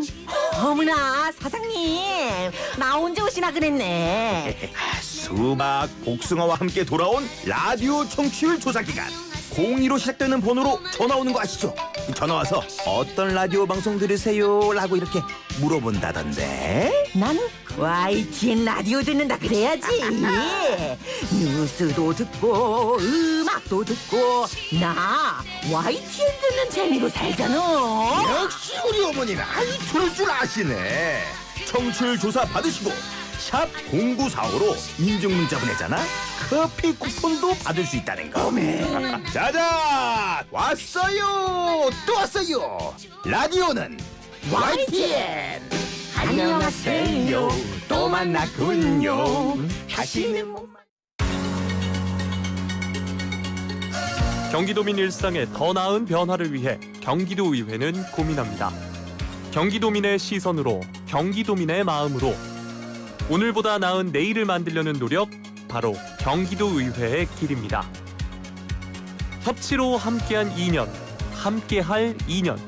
제11대 경기도의회가 여러분 곁으로 한 걸음 더 다가갑니다. 경기도민이 행복한 경기도의회 새 여정, 지금 시작합니다. 이 캠페인은 경기도의회가 함께합니다. 제주 삼다수와 함께하는 YTN 캠페인 생명의 근원 물. 고대 이집트인들은 모든 생명이 물로부터 만들어졌다고 믿었습니다. 그러기에 나일강의 신으로 불리는 하피는 매우 숭배됐죠. 그가 만들어낸 물은 사막의 오아시스를 채우고 푸른 초원을 만들고 하늘의 이슬을 내렸다고 전해집니다. 문명의 시작이자 생명의 젖줄이었던 물.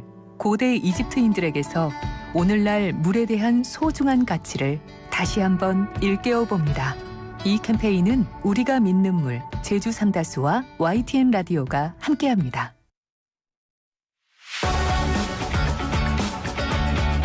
치우치지 않은 공정함에 깊이 있는 분석을 더했습니다. 신율의 뉴스 정면 승부.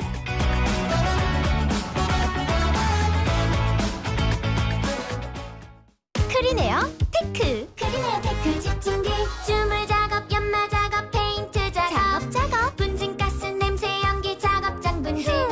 이 세상에 못 없애는 분진이 어딨어. 크리네어 테크 기술력이 끝내줍니다. 크리네어 테크. 크리네어 테크 집중기. 당신은 아마 아직 모를 거야. 장기렌트 숨은 강자 아마존. 아마 믿지 못할 거야. 합리적인 이 가격을 아마존. 장기렌트의 숨은 강자 홈페이지에서 실시간으로 확인해보세요. 아마존카. 안전화가 이렇게 편해도 돼요? 나도 모르게 집에까지 신고 간다니까요. 우린 발이 건강해야 하니까 안전화 아무거나 못 신어요. 내가 안전해야 가족이 안심하지. 그래서 난 꼭 집에만 신어. 집엔 안전화를 구입하는 확실한 이유가 있다. 생각의 차이가 만드는 가치 집엔 안전화. 모든 인쇄 가능한 성원 에드피아. 온라인 주문 간편한 성원 에드피아. 누구든지 어디서나 쉽고 빠르게 인쇄의 유토피아. 성원 에드피아. 여름에는 부채 판촉물. 다양한 부채 역시 성원 에드피아. 화재가 나도 불에 타지 않는데. 판넬에 사용한 단열재가 그라스올이니까. 불에 안 타니까 화재 보험료도 절감되겠네? 그럼 그라스올이니까. 안전하고 경제적이고 인체에 무해하기까지. 건축용 단열재는 그라스올. 샌드위치 판넬도 그라스올 판넬.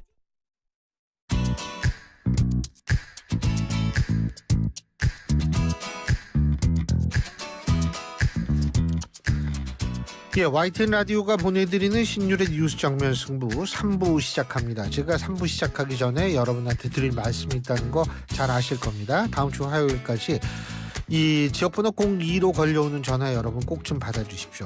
일설에 의하면 다음 주 월요일까지랍니다. 다음 주 월요일까지 지역번호 02, 일설에 의하면 6,000번, 일설에 의하면 2,000번대라고 하는데요. 6000번대나 2000번대로 시작하는 번호 받으셔서 이 청취율 조사 전화라면 꼭 여러분 YTN 라디오에 신유래 뉴스 정면 승부 듣고 있다라고 답변해 주시면 저희한테 큰 도움이 됩니다.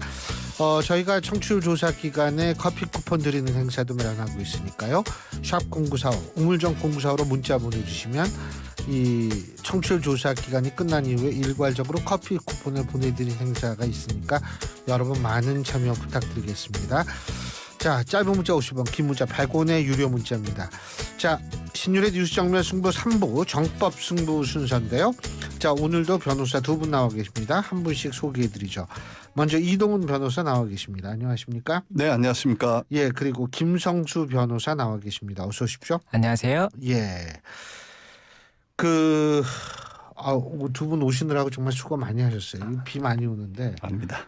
아유, 이거 지금 올림픽대로는 지금 통제되고 있다고 해요. 네. 부분적으로. 네. 그리고 동부간선도로도 통제돼 있고 이 와중에 북한은 오물풍선까지 보내고 있는데 저는 이거 아주 기분이 안 좋더라고요. 뭐냐면 오물풍선 이게 지금 북한도 다 알 텐데 말이에요. 우리나라 경기 북부에 수해가 난지를 다 알 텐데. 그렇죠. 근데 이때도 오물풍선을 보냈다라는 사실 자체는 제가 볼 때 이게 또 다른 뭔가 의도가 있지 않을까. 진짜 좀 굉장히 조심해야 될 거라는 생각이 들어요. 어쨌든 여러분 꼭 조심해 주시고요. 제가 어제도 말씀드렸지만 북한과 연계된 하천 인근 지역에 사시는 분들은 꼭 이 나뭇잎 지뢰 이거 특히 조심하셔야 될 겁니다. 도대체 도움되는 게 없어요. 북한은. 자, 우선 두 변호사님과 얘기할 첫 번째 주제는 36주차에 임신 36주차에 낙태를 했다. 이 부분입니다. 이거 굉장히 충격적이더라고요. 그렇죠. 36주면은 이거는 사실 아기거든요. 보통 이제 36주면은 이제 허파가 다 형성이 됐기 때문에 이제 의학적으로 낳아도 되는 상태라고 제가 알고 있어요. 우리 큰딸애가 36주 만에 나왔어요. 네, 저희 와이프도 이제 29주에 가진통이 있어가지고 병원에서 이제 링겔을 맞고 있었는데 36주까지 꼭 버텨야 된다고 하더라고요. 그래서 저도 잘 알고 있는데 일단 이 사건 들어가 보면은 임신 36주 차에 임신 중지 수술을 받았다고 주장하는 한 여성 유튜브 영상이 경찰 수사로 이어지고 있죠. 영상의 질의 자체가 명확하지 않은 상황에서 서울경찰청에서 지난 16일 보건복지부로부터 살인 혐의로 수사를 의뢰 진정받아가지고 해당 사건을 서울경찰청 형사기동대에 배당한 상태입니다. 그리고 같은 날 서울의사에도 서명을 내고 철저한 진상을 요청하며 의혹이 사실인 경우 의료진을, 사실이 아닌 경우 의사와 환자의 신뢰를 무너뜨린 유튜버를 강력 처벌해야 된다. 라고 주장을 했습니다. 현재 이제 해당 유튜버는 영상을 내리고 계정을 삭제한 상태입니다. 근데 무슨 의도로 이걸 올렸는지 모르겠어요. 예? 그러니까 근데 이거는 분명히 36주면은 이게 9달인데 이 정도면 이건 분명히 살인이죠. 살인인데 이 현행법상은 지금 이게 전 이게 모르겠는 게 헌법재판소에서 헌법 불합치 결정이 내렸는데 아직도 국회에서는 이걸 법으로 안 만들고 있죠. 그러니까 이게 지금 낙태에 관련된 건 공중에 붕 떠 있는 상태인가요? 어떤 거예요, 이게? 이 낙태죄의 법 체계를 설명을 드리겠습니다. 이 낙태죄가 기존에는 형법 269조 1항 그리고 270조 1항 이 두 가지에 이제 규정이 됐다라고 보실 수가 있는데 269조 1항 같은 경우가 자기 낙태죄라고 해서 이제 낙태를 한 산모를 처벌하는 규정이 있었고 270조 1항 같은 경우가 이 업무상 승낙 낙태라고 해서 뭐 의사라든지 조산사 이런 사람들이 이 낙태 행위를 했을 때 처벌하는 규정이 있었거든요. 근데 이 두 가지가 2019년 4월 11일에 헌법 불합치 결정이 났습니다. 그리고 이 불합치 결정이 나면서 당장 위헌을 해버리면 법률상의 공백이 생기기 때문에 이 부분을 2020년 12월 31일까지는 일단 유지하는 것으로 하고 다만 이 이후에는 이제 개정이 될 수 있도록 빨리 이제 개정을 해라 이렇게 지금 취지를 헌법재판소에서 판단을 했었거든요. 그런데 이 이후에도 지금 이 개정이 이루어지지 않고 있다 보니까는 현재 계속 헌법 불합치 상태로 있고 이 부분을 이제 적용을 해서 처벌을 할 수가 없는 겁니다. 그리고 이와 별도로 이 원래 기존의 이 헌법 불합치 결정이 나기 전에는 낙태죄 자체는 원칙적으로 처벌이 되는 거였지 않습니까? 그래서 이와 관련해서 모자보건법이라는 것이 있었고 이 모자보건법에서는 24주까지 기간 내에는 이 대통령령에서 정하는 뭐 우성적이라든지 유전학적에 문제가 있다든지 아니면 뭐 이 범죄에 의해서 임신을 했다든지 이런 경우에는 예외적으로 이 낙태의 경우에 처벌하지 않는다라는 규정이 있었거든요. 그런데 이 부분이 지금 269조랑 270조가 헌법 불합치가 되다 보니까는 처벌 자체가 이제 불가능해졌지 않습니까? 그래서 이 모자보건법의 이 조항도 이제 이 세트가 맞지 않다고 해야 될까요? 이 악의가 맞지 않는 이런 지금 법정에 돼 있는 상태인데 이에 관해서 형법적으로 처벌할 수 있는 부분이 없다 보니까 만약에 이렇게 36주에 이런 낙태 행위를 했다라고 하더라도 이 경우도 그럼 형법상의 낙태죄가 없으니까 처벌할 수 없는 것이 아니냐라는 얘기가 나오는 것이고 그렇다 보니까 지금 현재 수사 의뢰에 관해서 경찰에서 입장을 밝힌 것은 21년도에 이 낙태 행위와 관련해서 이 아이가 이 낙태가 아니라 나온 다음에 그 다음에 이제 살해를 당했다라고 봐서 살인죄로 처벌됐던 적이 있습니다. 그렇다 보니까는 이 살인죄 혐의가 있다라고 한다면 살인죄로 처벌할 수 있기 때문에 이 영상을 올린 여성과 그리고 수술을 했다는 의사를 일단은 좀 특정을 하고 사실관계를 파악을 해서 형법적으로 처분할 수 있는지 이 부분을 이제 검토해보겠다라는 것이고 지금 이게 사람으로 봤을 땐 살인죄가 될 수가 있는 것인데 사람으로 보는 것이 어느 시점이냐에 대한 법리적인 이제 해석의 다툼이 있을 수가 있기 때문에 이 부분에 대해서도 검토가 다시 이루어지지 않을까 생각이 됩니다. 아니 그 9달이나 됐는데 사람이죠. 이게 약간 저희 법상으로 이제 사람으로 보는 시점이 약간 달라요. 그러니까 이제 민법상으로는 이제 사람이 되는 시기에 대해서 이제 어머니 배에서 나오는 전부 노출설이 다출설로 되어 있습니다. 그러니까 이제 다리까지 싹 다 빠져나오면은 그때부터 사람이다. 그런데 형법에서는 다수설하고 판례가 모두 진통설. 그러니까 어머니가 진통한 시점부터 그때부터 사람이다라고 판단을 하고 있어요. 그러다 보니까 이제 뭐 출산을 위한 주기적인 진통이 시작되는 때는 이제 낙태가 아니고 살인이 되는 거죠.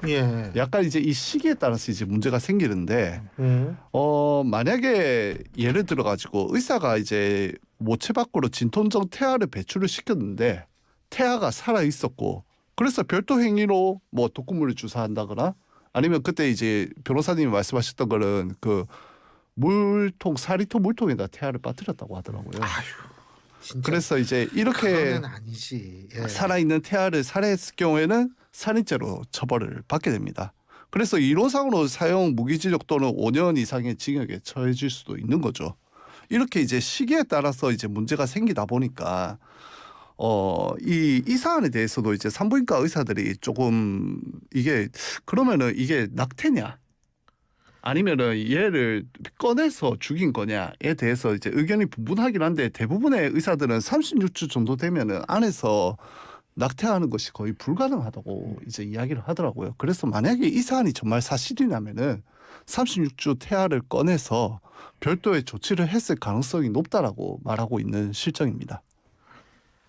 아니 이게요 우리도 이제 경제 수준이 굉장히 경제 수준이 낮다 높다 떠나가지고 당연히 저는 36주 이건 낙태가 아니고 이거는 사실 살인이라고 좀 볼 수밖에 없다라고 생각하는 입장인데 그리고 이 생명에 대한 존엄성에 대한 의식이 자꾸 높아지고 있는 상황에서 예를 들면 지금 문제가 되는 게 그런 거래거든요.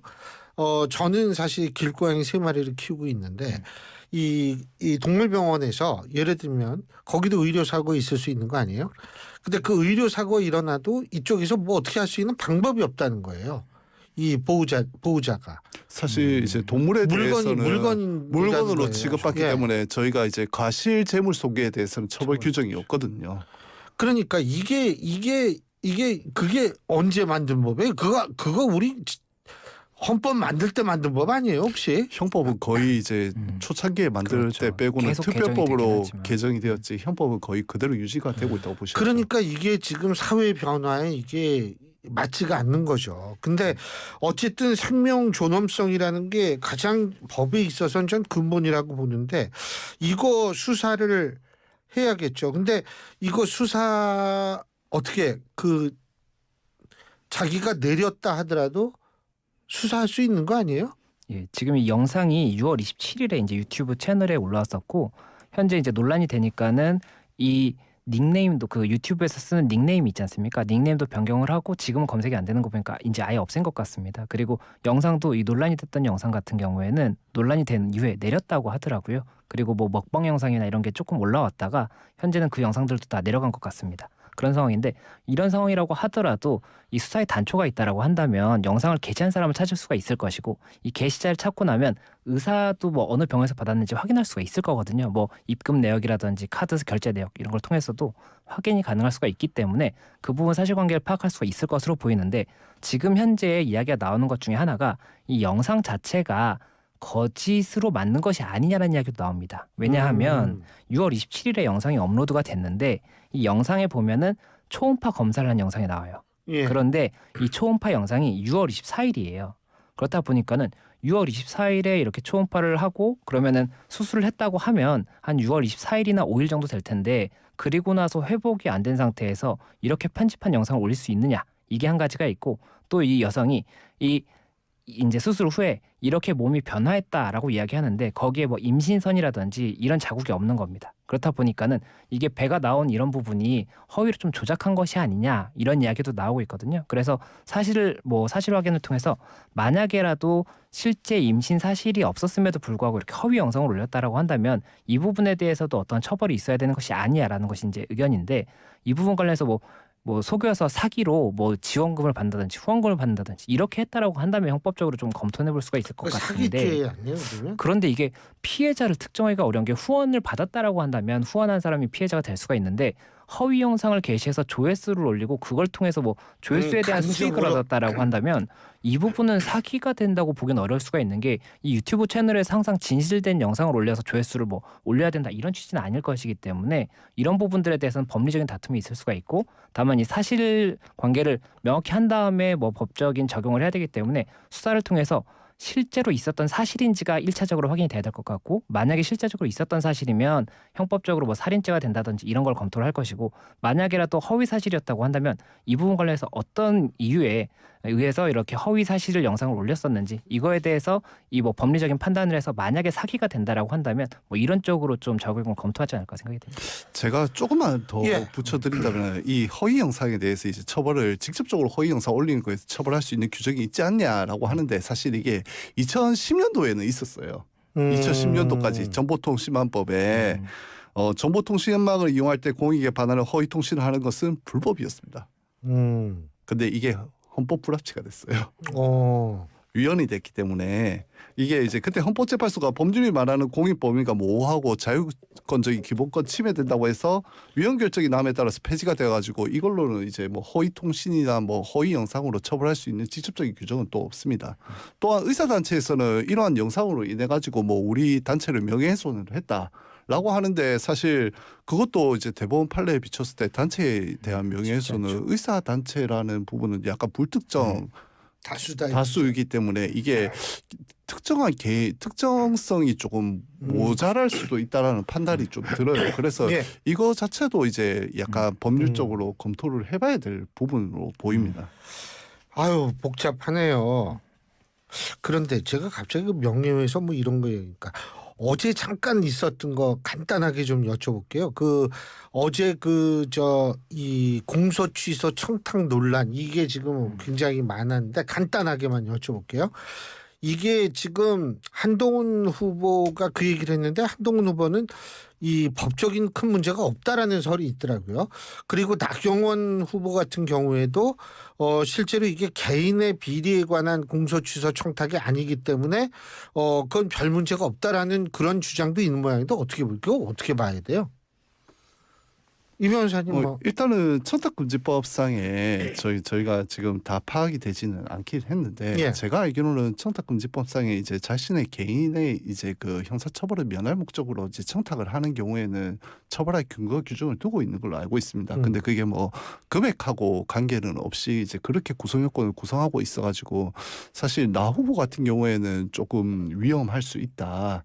만약에 이게 사실일 경우에는 이런 좀 판단이 들고. 근데 본인은 이제 사실은 헌법과 법의 질서를 바로잡는다는 취지에서 얘기를 했다 이렇게 얘기를 하는 거니까요. 사실 그걸 관행이라고 이제 표현을 한다면은 그 관행 자체가 이제 불법 아무리 이제 간행 자체가 있다고 하더라도 그게 불법 간행이면 보호하지 않는다는 판례가 있거든요.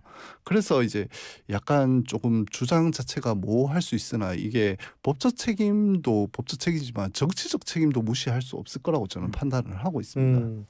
아이고 이게 그 한동훈 후보는 뭐 별 문제는 없는 건가요? 그러면 거절했으면? 그거는 저희 알겠습니다. 그냥 제가 이 궁금해서 여쭤본 거고. 그러고 변우석 씨 이 부분 이분이 홍콩 팬미팅차 출국길에서 과잉 경호로 지금 문제가 됐다 그러는데 이게 얼마나 과잉을 했길래 이게 문제가 돼요? 예, 현재 지금 문제가 되는 시점이 2024년 7월 12일에 이 인천공항을 통해서 홍콩으로 출국하는 과정에서 이 사설 경호업체들이 뭐 이런저런 행동을 했는데 그게 문제가 된다는 겁니다. 그래서 순서대로 설명을 드리면 일단은 이 저희가 인천공항을 가게 되면 이 출국장 앞에 차도가 있고 차에서 내려서 이제 공항 건물 안으로 들어가게 되지 않습니까? 예, 이게 출국장 게이트라고 하는 것인데 이 변호석 씨가 2번 게이트를 통해서 이제 들어갔다라고 해요. 그런데 2번 게이트를 통해서 들어간 다음에 10분간 이 게이트를 막았다는 겁니다. 다른 사람들이 들어가지 못하게. 그래서 이게 일단 한 번 문제가 됐었고 그리고 나서 이제 이 변호석 씨가 이 카운터에서 이제 뭐 이런 출국 심사를 그 출국에 대해서 뭐 이렇게 체크인을 하고 그 다음에 면세구역으로 들어갑니다. 그리고 이 면세구역에 가면 이 공항 라운지가 있거든요. 이렇게 조금 쉴 수 있는 공간들이 있습니다. 그런데 이 변호석 씨가 공항 라운지에 들어가고 나서 라운지에 들어간 다음에 사람들이 이제 촬영을 하는 것처럼 보였던 것인지 원인은 알 수 없는데 플래시를 경호업체 직원들이 사람들을 향해서 쐈다고 해요.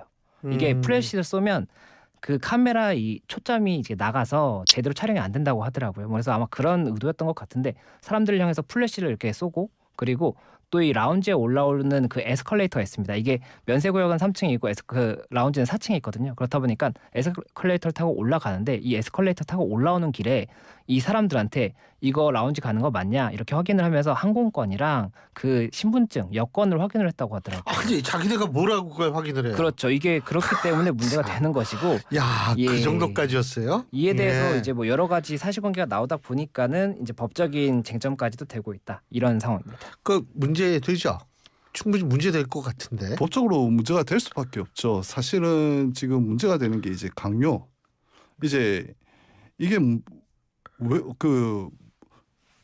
이게 일반 시민들을 대상으로 여권 및 탑승권을 검사를 한 건데 얘들이 이거를 무슨 권리로 했는지 그리고 이제 구체적으로 이제 한국권을 열람한 거에 그치지 않고 열람을 거부하는 경우 통행을 못하게 하거나 아니면 열람 과정에서 소리치거나 겁박 아니면 또 밀치는 행위가 있었다면 이거는 충분히 강력죄가 검토 가능할 것으로 저는 보고 있습니다. 이 변우석 씨라는 사람이 배우라고 그랬죠?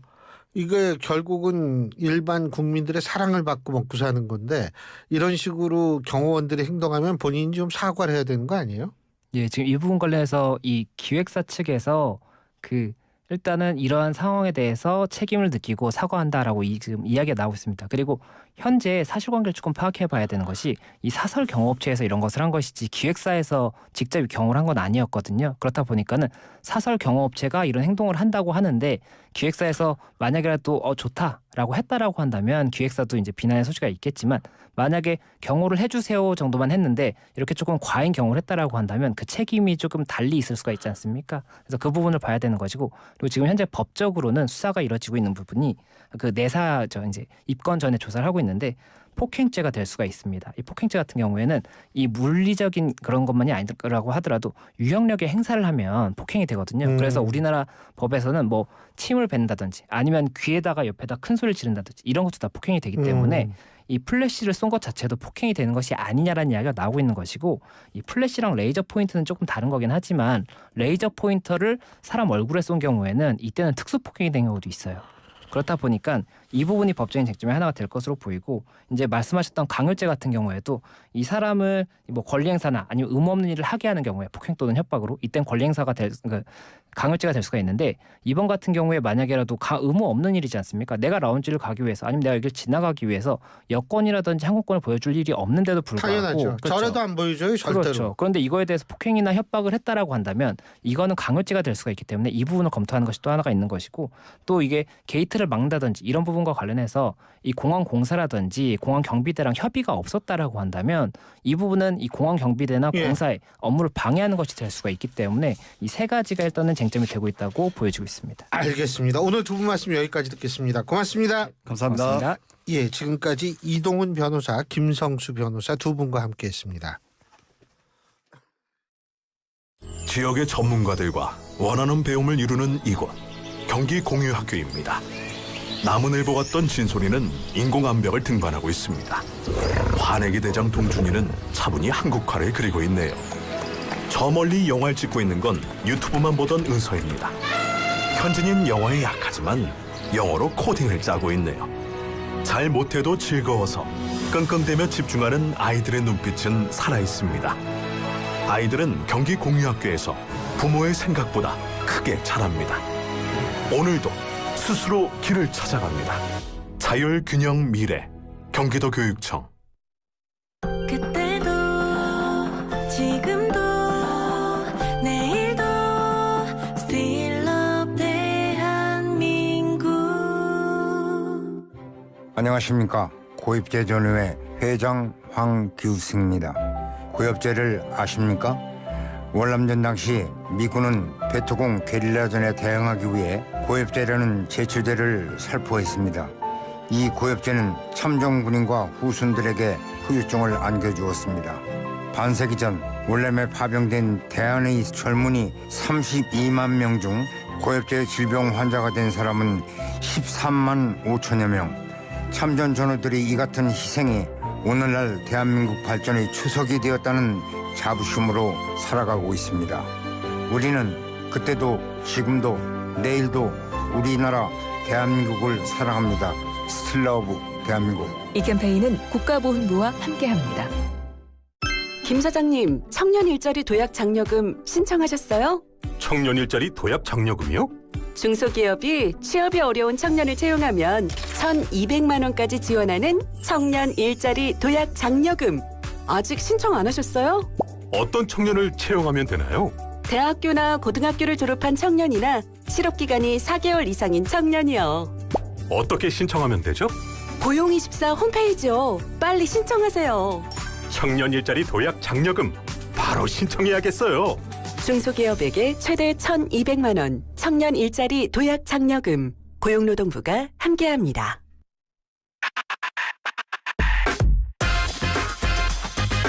YTN 라디오 신율의 뉴스 정면 승부.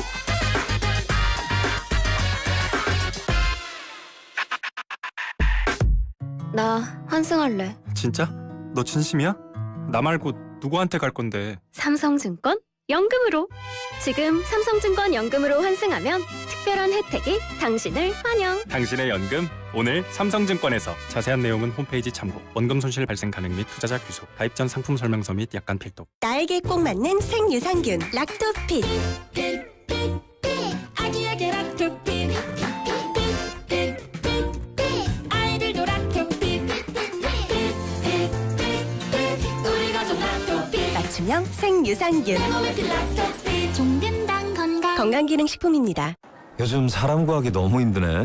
하이어더해. 피자 나왔습니다. 사장님, 저희 파스타 시켰는데요. 하이어더해. 주문에 서빙 계산까지 정신없네. 하이어더해. 테이블에서 주문과 결제를 한 번에. KT니까 믿을 수 있으니까. KT 하이오더. 가입 문의 100번. 건강한 나의 내일. 행복한 나의 내일. 빛나는 나의 내일. 나의 내일. 건강한 매일. 건강한 내일을 여는 글로벌 헬스케어 기업 휴원스.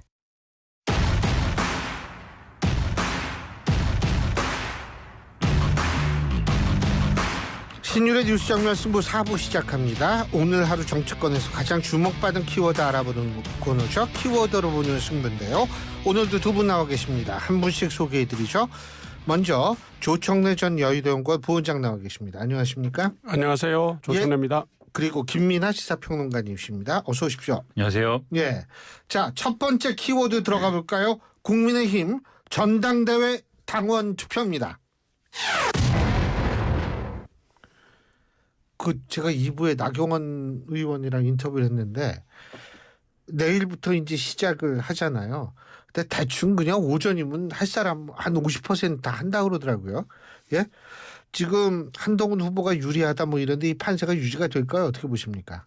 조정래 의원님. 예, 이제 지금 사실은 그 흐름을 추측할 수 있는 방법은 얼마 전까지 나왔던 여론조사 추이밖에 없거든요. 예. 그런데 이게 전당대회가 이제 후보 등록을 하고 본격 출범할 때의 조사하고 지난주쯤에 나왔던 조사하고를 보면 큰 차이가 없어요. 그러니까 이런 겁니다. 심각한 후보 내분이 심각한 네거티브 어떤 의미로도 혼탁한 공방을 치렀는데 이 국민선거인단이나 당원선거인단이 그 부분에 대해서 염증을 내고 그런 분열 서로 싸우는 데 대해서 싫어하는 기색이 역력하거든요. 그러니까 다시 얘기하면 네거티브로 인한 영향이 후보 지지도에는 별로 없었다. 영향을 못 미쳤다. 이렇게 보여져요. 그리고 결과적으로 뭐냐면 2위 다툼의 효과만 나타났어요. 그러니까 지금까지 전당대회가 쭉 일정이 진행되면서 보면 2, 3, 4위 후보 간의 조사 결과의 약간의 편차 변동만 있었지 조사 결과로만 보면 한동훈 후보에 대한 부분은 빠졌다고 볼 수가 없어요. 그래서 지금 그 추세가 계속 진행되고 있는 것 아닌가라고 제가 추측하고 있고요. 또 한 가지는 뭐냐면 그 선거를 앞두고 네거티브가 벌어질 때요. 이게 선거에 임박할수록 흑색 비방선전이 안 먹힙니다. 원래 밑자락을 깔아서 판을 확 흔들어 놓고 들어오면 몰라도 이제 선거인단 자체가 선거 임박할수록 제기되는 의혹에 대해서는 별로 신뢰하지 않는 경향을 보이거든요. 그래서 대개 이런 판세로 지금 가고 있는 게 아닌가 싶습니다. 네. 당원들도 당원 투표잖아요. 네. 근데 여론조사 말씀하셨는데 그게 어느 정도 일치할 것이다. 아마 여론조사도 그 샘플을 보면요. 일반 국민하고 당원을 분리시켜서 했고요. 지지자하고 분리한 거죠. 그렇죠. 그러니까 예를 들면 지금 국민 여론조사도 역선택 방지를 위해서 민주당 지지층이나 야당 지지층은 뺀 거 아닙니까? 이제 어느 정도의 객관성이 있다고 보는 것이고요. 이제 변동 가능성이 있다면 딱 이겁니다. 선거 하루나 이틀 전에 현역 국회의원들이나 당협위원장들이 태도를 명시적으로 정할 경우에 그것이 지역구의 선거인단에 미칠 영향이 일부 있다는 건데 이번에는 제가 볼 때 드러나지 않는 표심이 많은 것 같아요. 예를 들면 당협위원장이나 국회의원들 중에서도 표면적인 스탠스하고 내면적으로 후보 지지층이 이렇게 꼭 일치하지는 않은 것 같아요. 그래서 이건 표를 본다면 큰 차이가 없지 않을까 싶으네요. 예, 김민하 평론가님. 드러나는 어떤 선거의 형태만 놓고 보면은 지금 이 한동훈 대세론이라고 하는 게 본질적으로 이 대통령이냐 한동훈이냐 이 구도에 기대고 있는 거잖아요, 사실. 이 구도에 기대고 있고 당원 및 지지자들이 국민의힘의 당원 및 지지자들이 대통령이냐 한동훈이냐의 구도에서 그래도 이번에는 한동훈 후보이지 않을까? 이런 흐름이 있기 때문에 지금 총선도 패배하고 그동안에 어쨌든 윤석열 대통령의 통치 방식에 대한 문제의식이나 이런 것들이 팽배해져 있는 상황에서 이런 흐름이 있었기 때문에 사실은 한동훈 대세론 이런 것들이 형성됐다고 보이는데 그러면 사실 이런 흐름이 바뀌려면 그동안의 어떤 이 선거의 어떤 일정 그 흐름 속에서 이게 아닌 다른 프레임이 형성된다거나 이런 게 있었어야 되거든요. 근데 지금 여러 가지 네거티브라든가 여러 가지 혼탁한 상황 이런 것들을 말씀하셨습니다만 그 소재들은 다 사실은 이 구도에서 벗어난 게 아니었어요. 김건희 여사의 문자 메시지 파동 이런 것들이 있지 않습니까? 결국은 다 그리고 한동훈 배신자론 이런 거 결국은 다 윤석열 대통령이냐 한동훈 후보냐 이거를 묻는 프레임을 강화시키는 그러한 형태의 소재였잖아요. 그러면 이걸로 한동훈 대세론을 이제 뒤집기에는 역부족인 환경은 계속 이어졌다고 보이고 그게 결국은 한동훈 대세론을 유지시키는 그러한 조건이 됐다고 저는 보기 때문에 이 선거가 거의 이제는 투표만 남은 상황입니다만은 그 상황은 결국은 유지가 됐다 이렇게 봐야 되지 않을까 싶습니다. 제가 오늘 2부에서 나경원 의원하고 인터뷰를 했는데 나 의원께서는 어제 있었던 그 공소 취소 이 청탁 관련 이 발언이 오히려 당원들을 자극해서 결선 투표에 갈 확률이 높아진다. 이런 얘기인데 동의하십니까? 아니 뭐 그렇게 기대할 수 있겠죠. 경쟁 후보 입장에서는. 그런데 시점이 지금 내일부터 선거인단 모바일 투표 들어가잖아요. 예. 제가 볼 때 확산의 시간도 별로 없고 그다음에 그 일종의 뭐 실언인데 거기에 대해서 한동훈 후보가 바로 사과하고 나왔고 토달지 않고 사과하겠다고 바로 사과했고 근데 이거는 좀 우려는 돼요. 그 지도자의 그 메시지 리스크라는 건 굉장히 엄중한 사안이거든요. 그 한동훈 후보의 발언이 부적절했던 건 사실인데 이것이 전대에 영향을 미칠 시간적 여유가 별로 없다고 보여져요. 제가 볼 때는 19, 20일 날 지금 선거인단 모바일 투표하고 21일, 22일 지금 ARS 투표 들어가잖아요. 그리고 그날 21일, 22일에 국민투표 여론조사도 똑같이 들어가기 때문에 시점상 어제 벌어진 걸 가지고 바로 영향을 미친다고 좀 보기엔 그렇죠. 무리가 아닐까 싶네요. 사실 여론조사도 그 특정 사건이 반영되기엔 3, 4일의 시간이 그렇죠. 필요한 네. 듯이 어떻게 보세요? 저도 비슷한 생각을 하는데요. 이게 문제적인 상황인 거는 맞습니다. 지금 이제 말씀하신 것처럼 문제적인 발언이고 문제적인 상황을 만든 건 맞는데, 그러니까 특히 국민의힘에 이제 오랫동안 활동을 했거나 핵심적인 어떤 활동을 해온 이제 그러한 핵심적인 인사들의 경우에는 굉장히 기분 나쁜 발언을 한 거거든요. 한동훈 후보의 경우에는. 그러니까 그 패스트트랙 건으로 인해서 지금 현역 의원들, 당시에 현역 의원이었던 사람들만 뭐 30여 명이 지금 걸려 있는 거고 재판에 걸려 있는 거고, 거기에 이제 그 당시에 이제 당직자 및 보좌진 이런 사람들까지 다 합치면은 그 당시에 뭐 문재인 정권하고 민주당하고 밀어붙였던 어떤 정책이나 이런 것들에 자신들은 반대하는 과정에서 한 일 때문에 지금 법적인 리스크를 계속 짊어지고 있는 상태로 장기간 어쨌든 어렵게 지금 어려운 환경에서 지금 뭐 뛰고 있는 것인데, 그거에 대해서 이제 양자 간의 어떤 입씨름을 하는 과정에서 한동훈 후보가 실언을 하는 방식으로 언급을 해버린 거란 말이에요. 그것도 상당히 가볍게 언급을 했고, 이 반론을 하는 방식으로 법무부 장관이 어떻게 개별 사건에 개입하느냐 이거에 대한 어떤 반론의 근거를 대는 방식으로 가볍게 언급한 거지 않습니까? 그러니까 저렇게 가볍게 이 사안을 다루는 방식의 어떤 그러한 생각을 갖고 있는 사람이 당대표가 됐을 때 과연 과거에 했던 우리가 했던 그러한 어떤 노력들이 온당하게 평가를 받을 수 있을 것이냐, 이런 것으로 시작하는 여러 가지 의문, 걱정을 가질 만한 사안인데, 근데 좀 뭐랄까요? 저울에 올려놓고 좀 비교를 하겠죠. 이런 걱정이 있는 어떠한 후보와 그다음에 예를 들면은 그 반대쪽에 있는 후보들의 어떤 매력이라든가 앞으로의 어떤 이런 후보가 대표가 됐을 때 또 앞으로 당이 어떻게 될까 이런 것들을 가지고 비교를 해야 될 건데, 원희룡 후보나 나경원 후보가 됐을 때 또 어떤 이 당이 어떻게 될 것이냐를 상상을 한다고 한다면 지금 결정적으로 고려할 수밖에 없는 게 용산과의 관계라든가 윤석열 대통령한테 뭔가 이대로 가서는 안 됩니다라고 한마디 한다든가, 또는 김건희 여사의 문자 논란에 또 불거진 새로운 쟁점이었던 김건희 여사의 어떤 영향력을 차단한다든가 이런 것들에 대해서 어떻게 판단할 거냐, 이런 쟁점들이 또 마음에 걸리는 거잖아요. 그래서 두 개를 비교해 봤을 때는 비록 한동훈 후보의 이러한 실언이 마음에 들지 않긴 하지만, 그러나 이런 부분들은 그래도 앞으로 뭔가 사과도 하고 했으니 고쳐나갈 수 있는 게 아니냐, 이렇게 볼 여지가 있어서 결정적인 영향을 미치기에는 앞서 말씀하신 이제 시간의 문제도 그렇고 또 사안의 성격 그리고 상대 후보들의 어떤 지금의 상황, 그런 것들을 종합해 봤을 때는 크게 영향을 미치지는 않지 않을까 생각이 됩니다. 제가 어제 그 기사를 좀 보니까 한동훈 후보 같은 경우에는 일단 처음에 이 얘기를 들었을 때 거절했기 때문에 문제는 없다라는 법조계 해석이 많더라고요. 그리고 나경원 후보 같은 경우에도 이게 개인적인 비리 문제의 청탁이 아니고 그때 당시에 나타난 정치적 상황 속에서 이루어진 것에 대한 법과 질서, 법의 준수라는 측면을 강조했다는 그런 차원에서 별 문제가 없다라고 저는 생각을 했는데, 또 아까 나온 변호사님은 큰 논란의 소지가 있다고 그래서 모르겠어요. 근데 약간 요새 정치고 보면 진짜 무서워요. 예. 자, 두 번째 키워드 가볼까요? 민주당 일극체제 맞다? 아니다입니다.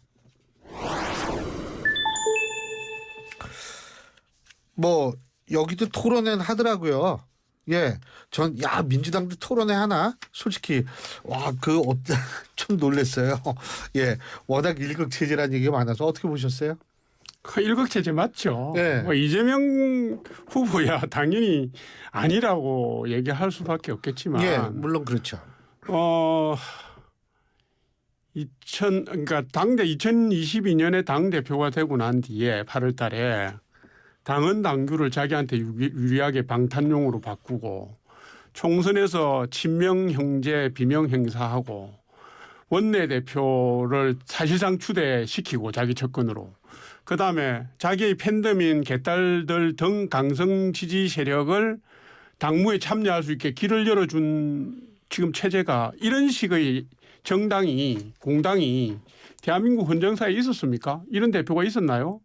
그게 일극체제가 아니면 뭡니까? 아무리 경강부회도 이거는 뭐 피해갈 수 없습니다. 제가 볼 때는 본인이야 거부하고 싶겠죠. 민주정당처럼 얘기하고 싶겠지만 민주당이 그렇게 낙인 찍힌 지가 오래되었다. 이 점 제가 지적하고 싶습니다. 그 토론회 어떻게 보셨어요? 뭐 이 김두관 후보, 김진수 후보가 이제 나름대로 의기를 갖고 이제 출마를 하긴 했습니다만 이게 뭔가 이렇게 뭐 3파전 이렇게 평가가 되려면은 물론 받고 있는 지지의 어떤 양적인 부분도 중요하지만 또 질적인 평가가 가능해야 되거든요. 그래서 예를 들면은 정말 실체적으로 이분들을 따르는 세력이 있어서 이게 많든 적든 간에 이러한 세력의 실체가 이번 전당대회를 통해서 확인이 되고 그 실체가 있는 세력들이 앞으로 이번에 전당대회에 출마한 이 지도자급의 인물을 중심으로 해서 앞으로 세력을 키워나간다든지 정치적으로 역할을 한다든지 이런 걸 기대해 볼 수 있으면 이게 그래도 전당대회 거치면 일극체제가 아니게 될 수도 있어. 이렇게 말을 할 수 있을지 모르겠는데 지금 뭐 김지수 후보는 사실은 이제 제가 이렇게 말씀드리면 좀 뭐 서운하실 수도 있겠습니다만은 또 젊은 후보이기도 하고 사실은 출마 자체에 의의가 있는 후보거든요. 사실은 제가 이제 폄하하기 위해서가 아니라 출마 자체에 의의가 있는 것도 중요한 거 아니겠습니까? 그러니까 앞으로의 젊은 사람이니까 정치적인 그렇죠. 미래를 바라봤을 때는 뭐 의의가 있다 이런 말씀이신 것 같아요. 그렇죠. 지금 그래서 이재명 후보의 상대 후보다라는 거에 사실은 실체적인 어떤 것들을 가져야 되는 후보가 김두관 후보일 텐데 예. 근데 김두관 후보가 지금까지 가져왔던 정치적 스탠스가 이재명 후보와 뭔가 대척점에 설 만한 그러한 무게감이 있는 지도자급의 어떤 인사로서 당대표급 인사로서 그러한 어떤 역할들을 해온 거냐. 그렇지는 않거든요 사실. 그리고 이번 전당대회를 거친다고 해서 그러한 지위를 갑자기 갖게 되는 거냐. 그렇게 보기도 좀 어려운 것이고 그렇기 때문에 지금 이 전당대회를 치르는 과정도 사실은 일극체제다라는 그러한 평가를 피하기 어려운 것입니다만 전당대회를 치르고 나서도 일극체제다라는 어떤 그러한 평가는 없어지지 않을 것이어서 뭐 어떤 기준으로 봐도 뭐 일극체제다라는 평가를 피하기는 어려워 보인다. 토론을 보고 이제 그런 느낌이 들었습니다. 근데 지금 제가 개인적으로 볼 때 민주당이 안고 있는 가장 큰 딜레마는 뭐냐면 당심 민주당 지지층의 이 민심과 일반 여론 사이의 격차가 너무 큰 것 같아요. 이 여러 가지 조사를 보면 이런 거를 어떻게 극복하느냐가 제일 문제인데 그게 쉽지 않아 보이는데 어떻게 보세요? 극복할 뜻이 없어 보이는데. 뜻이 없다. 제가 볼 때는 극복하려고 하는 분들이 당을 저렇게 끌고 가겠습니까?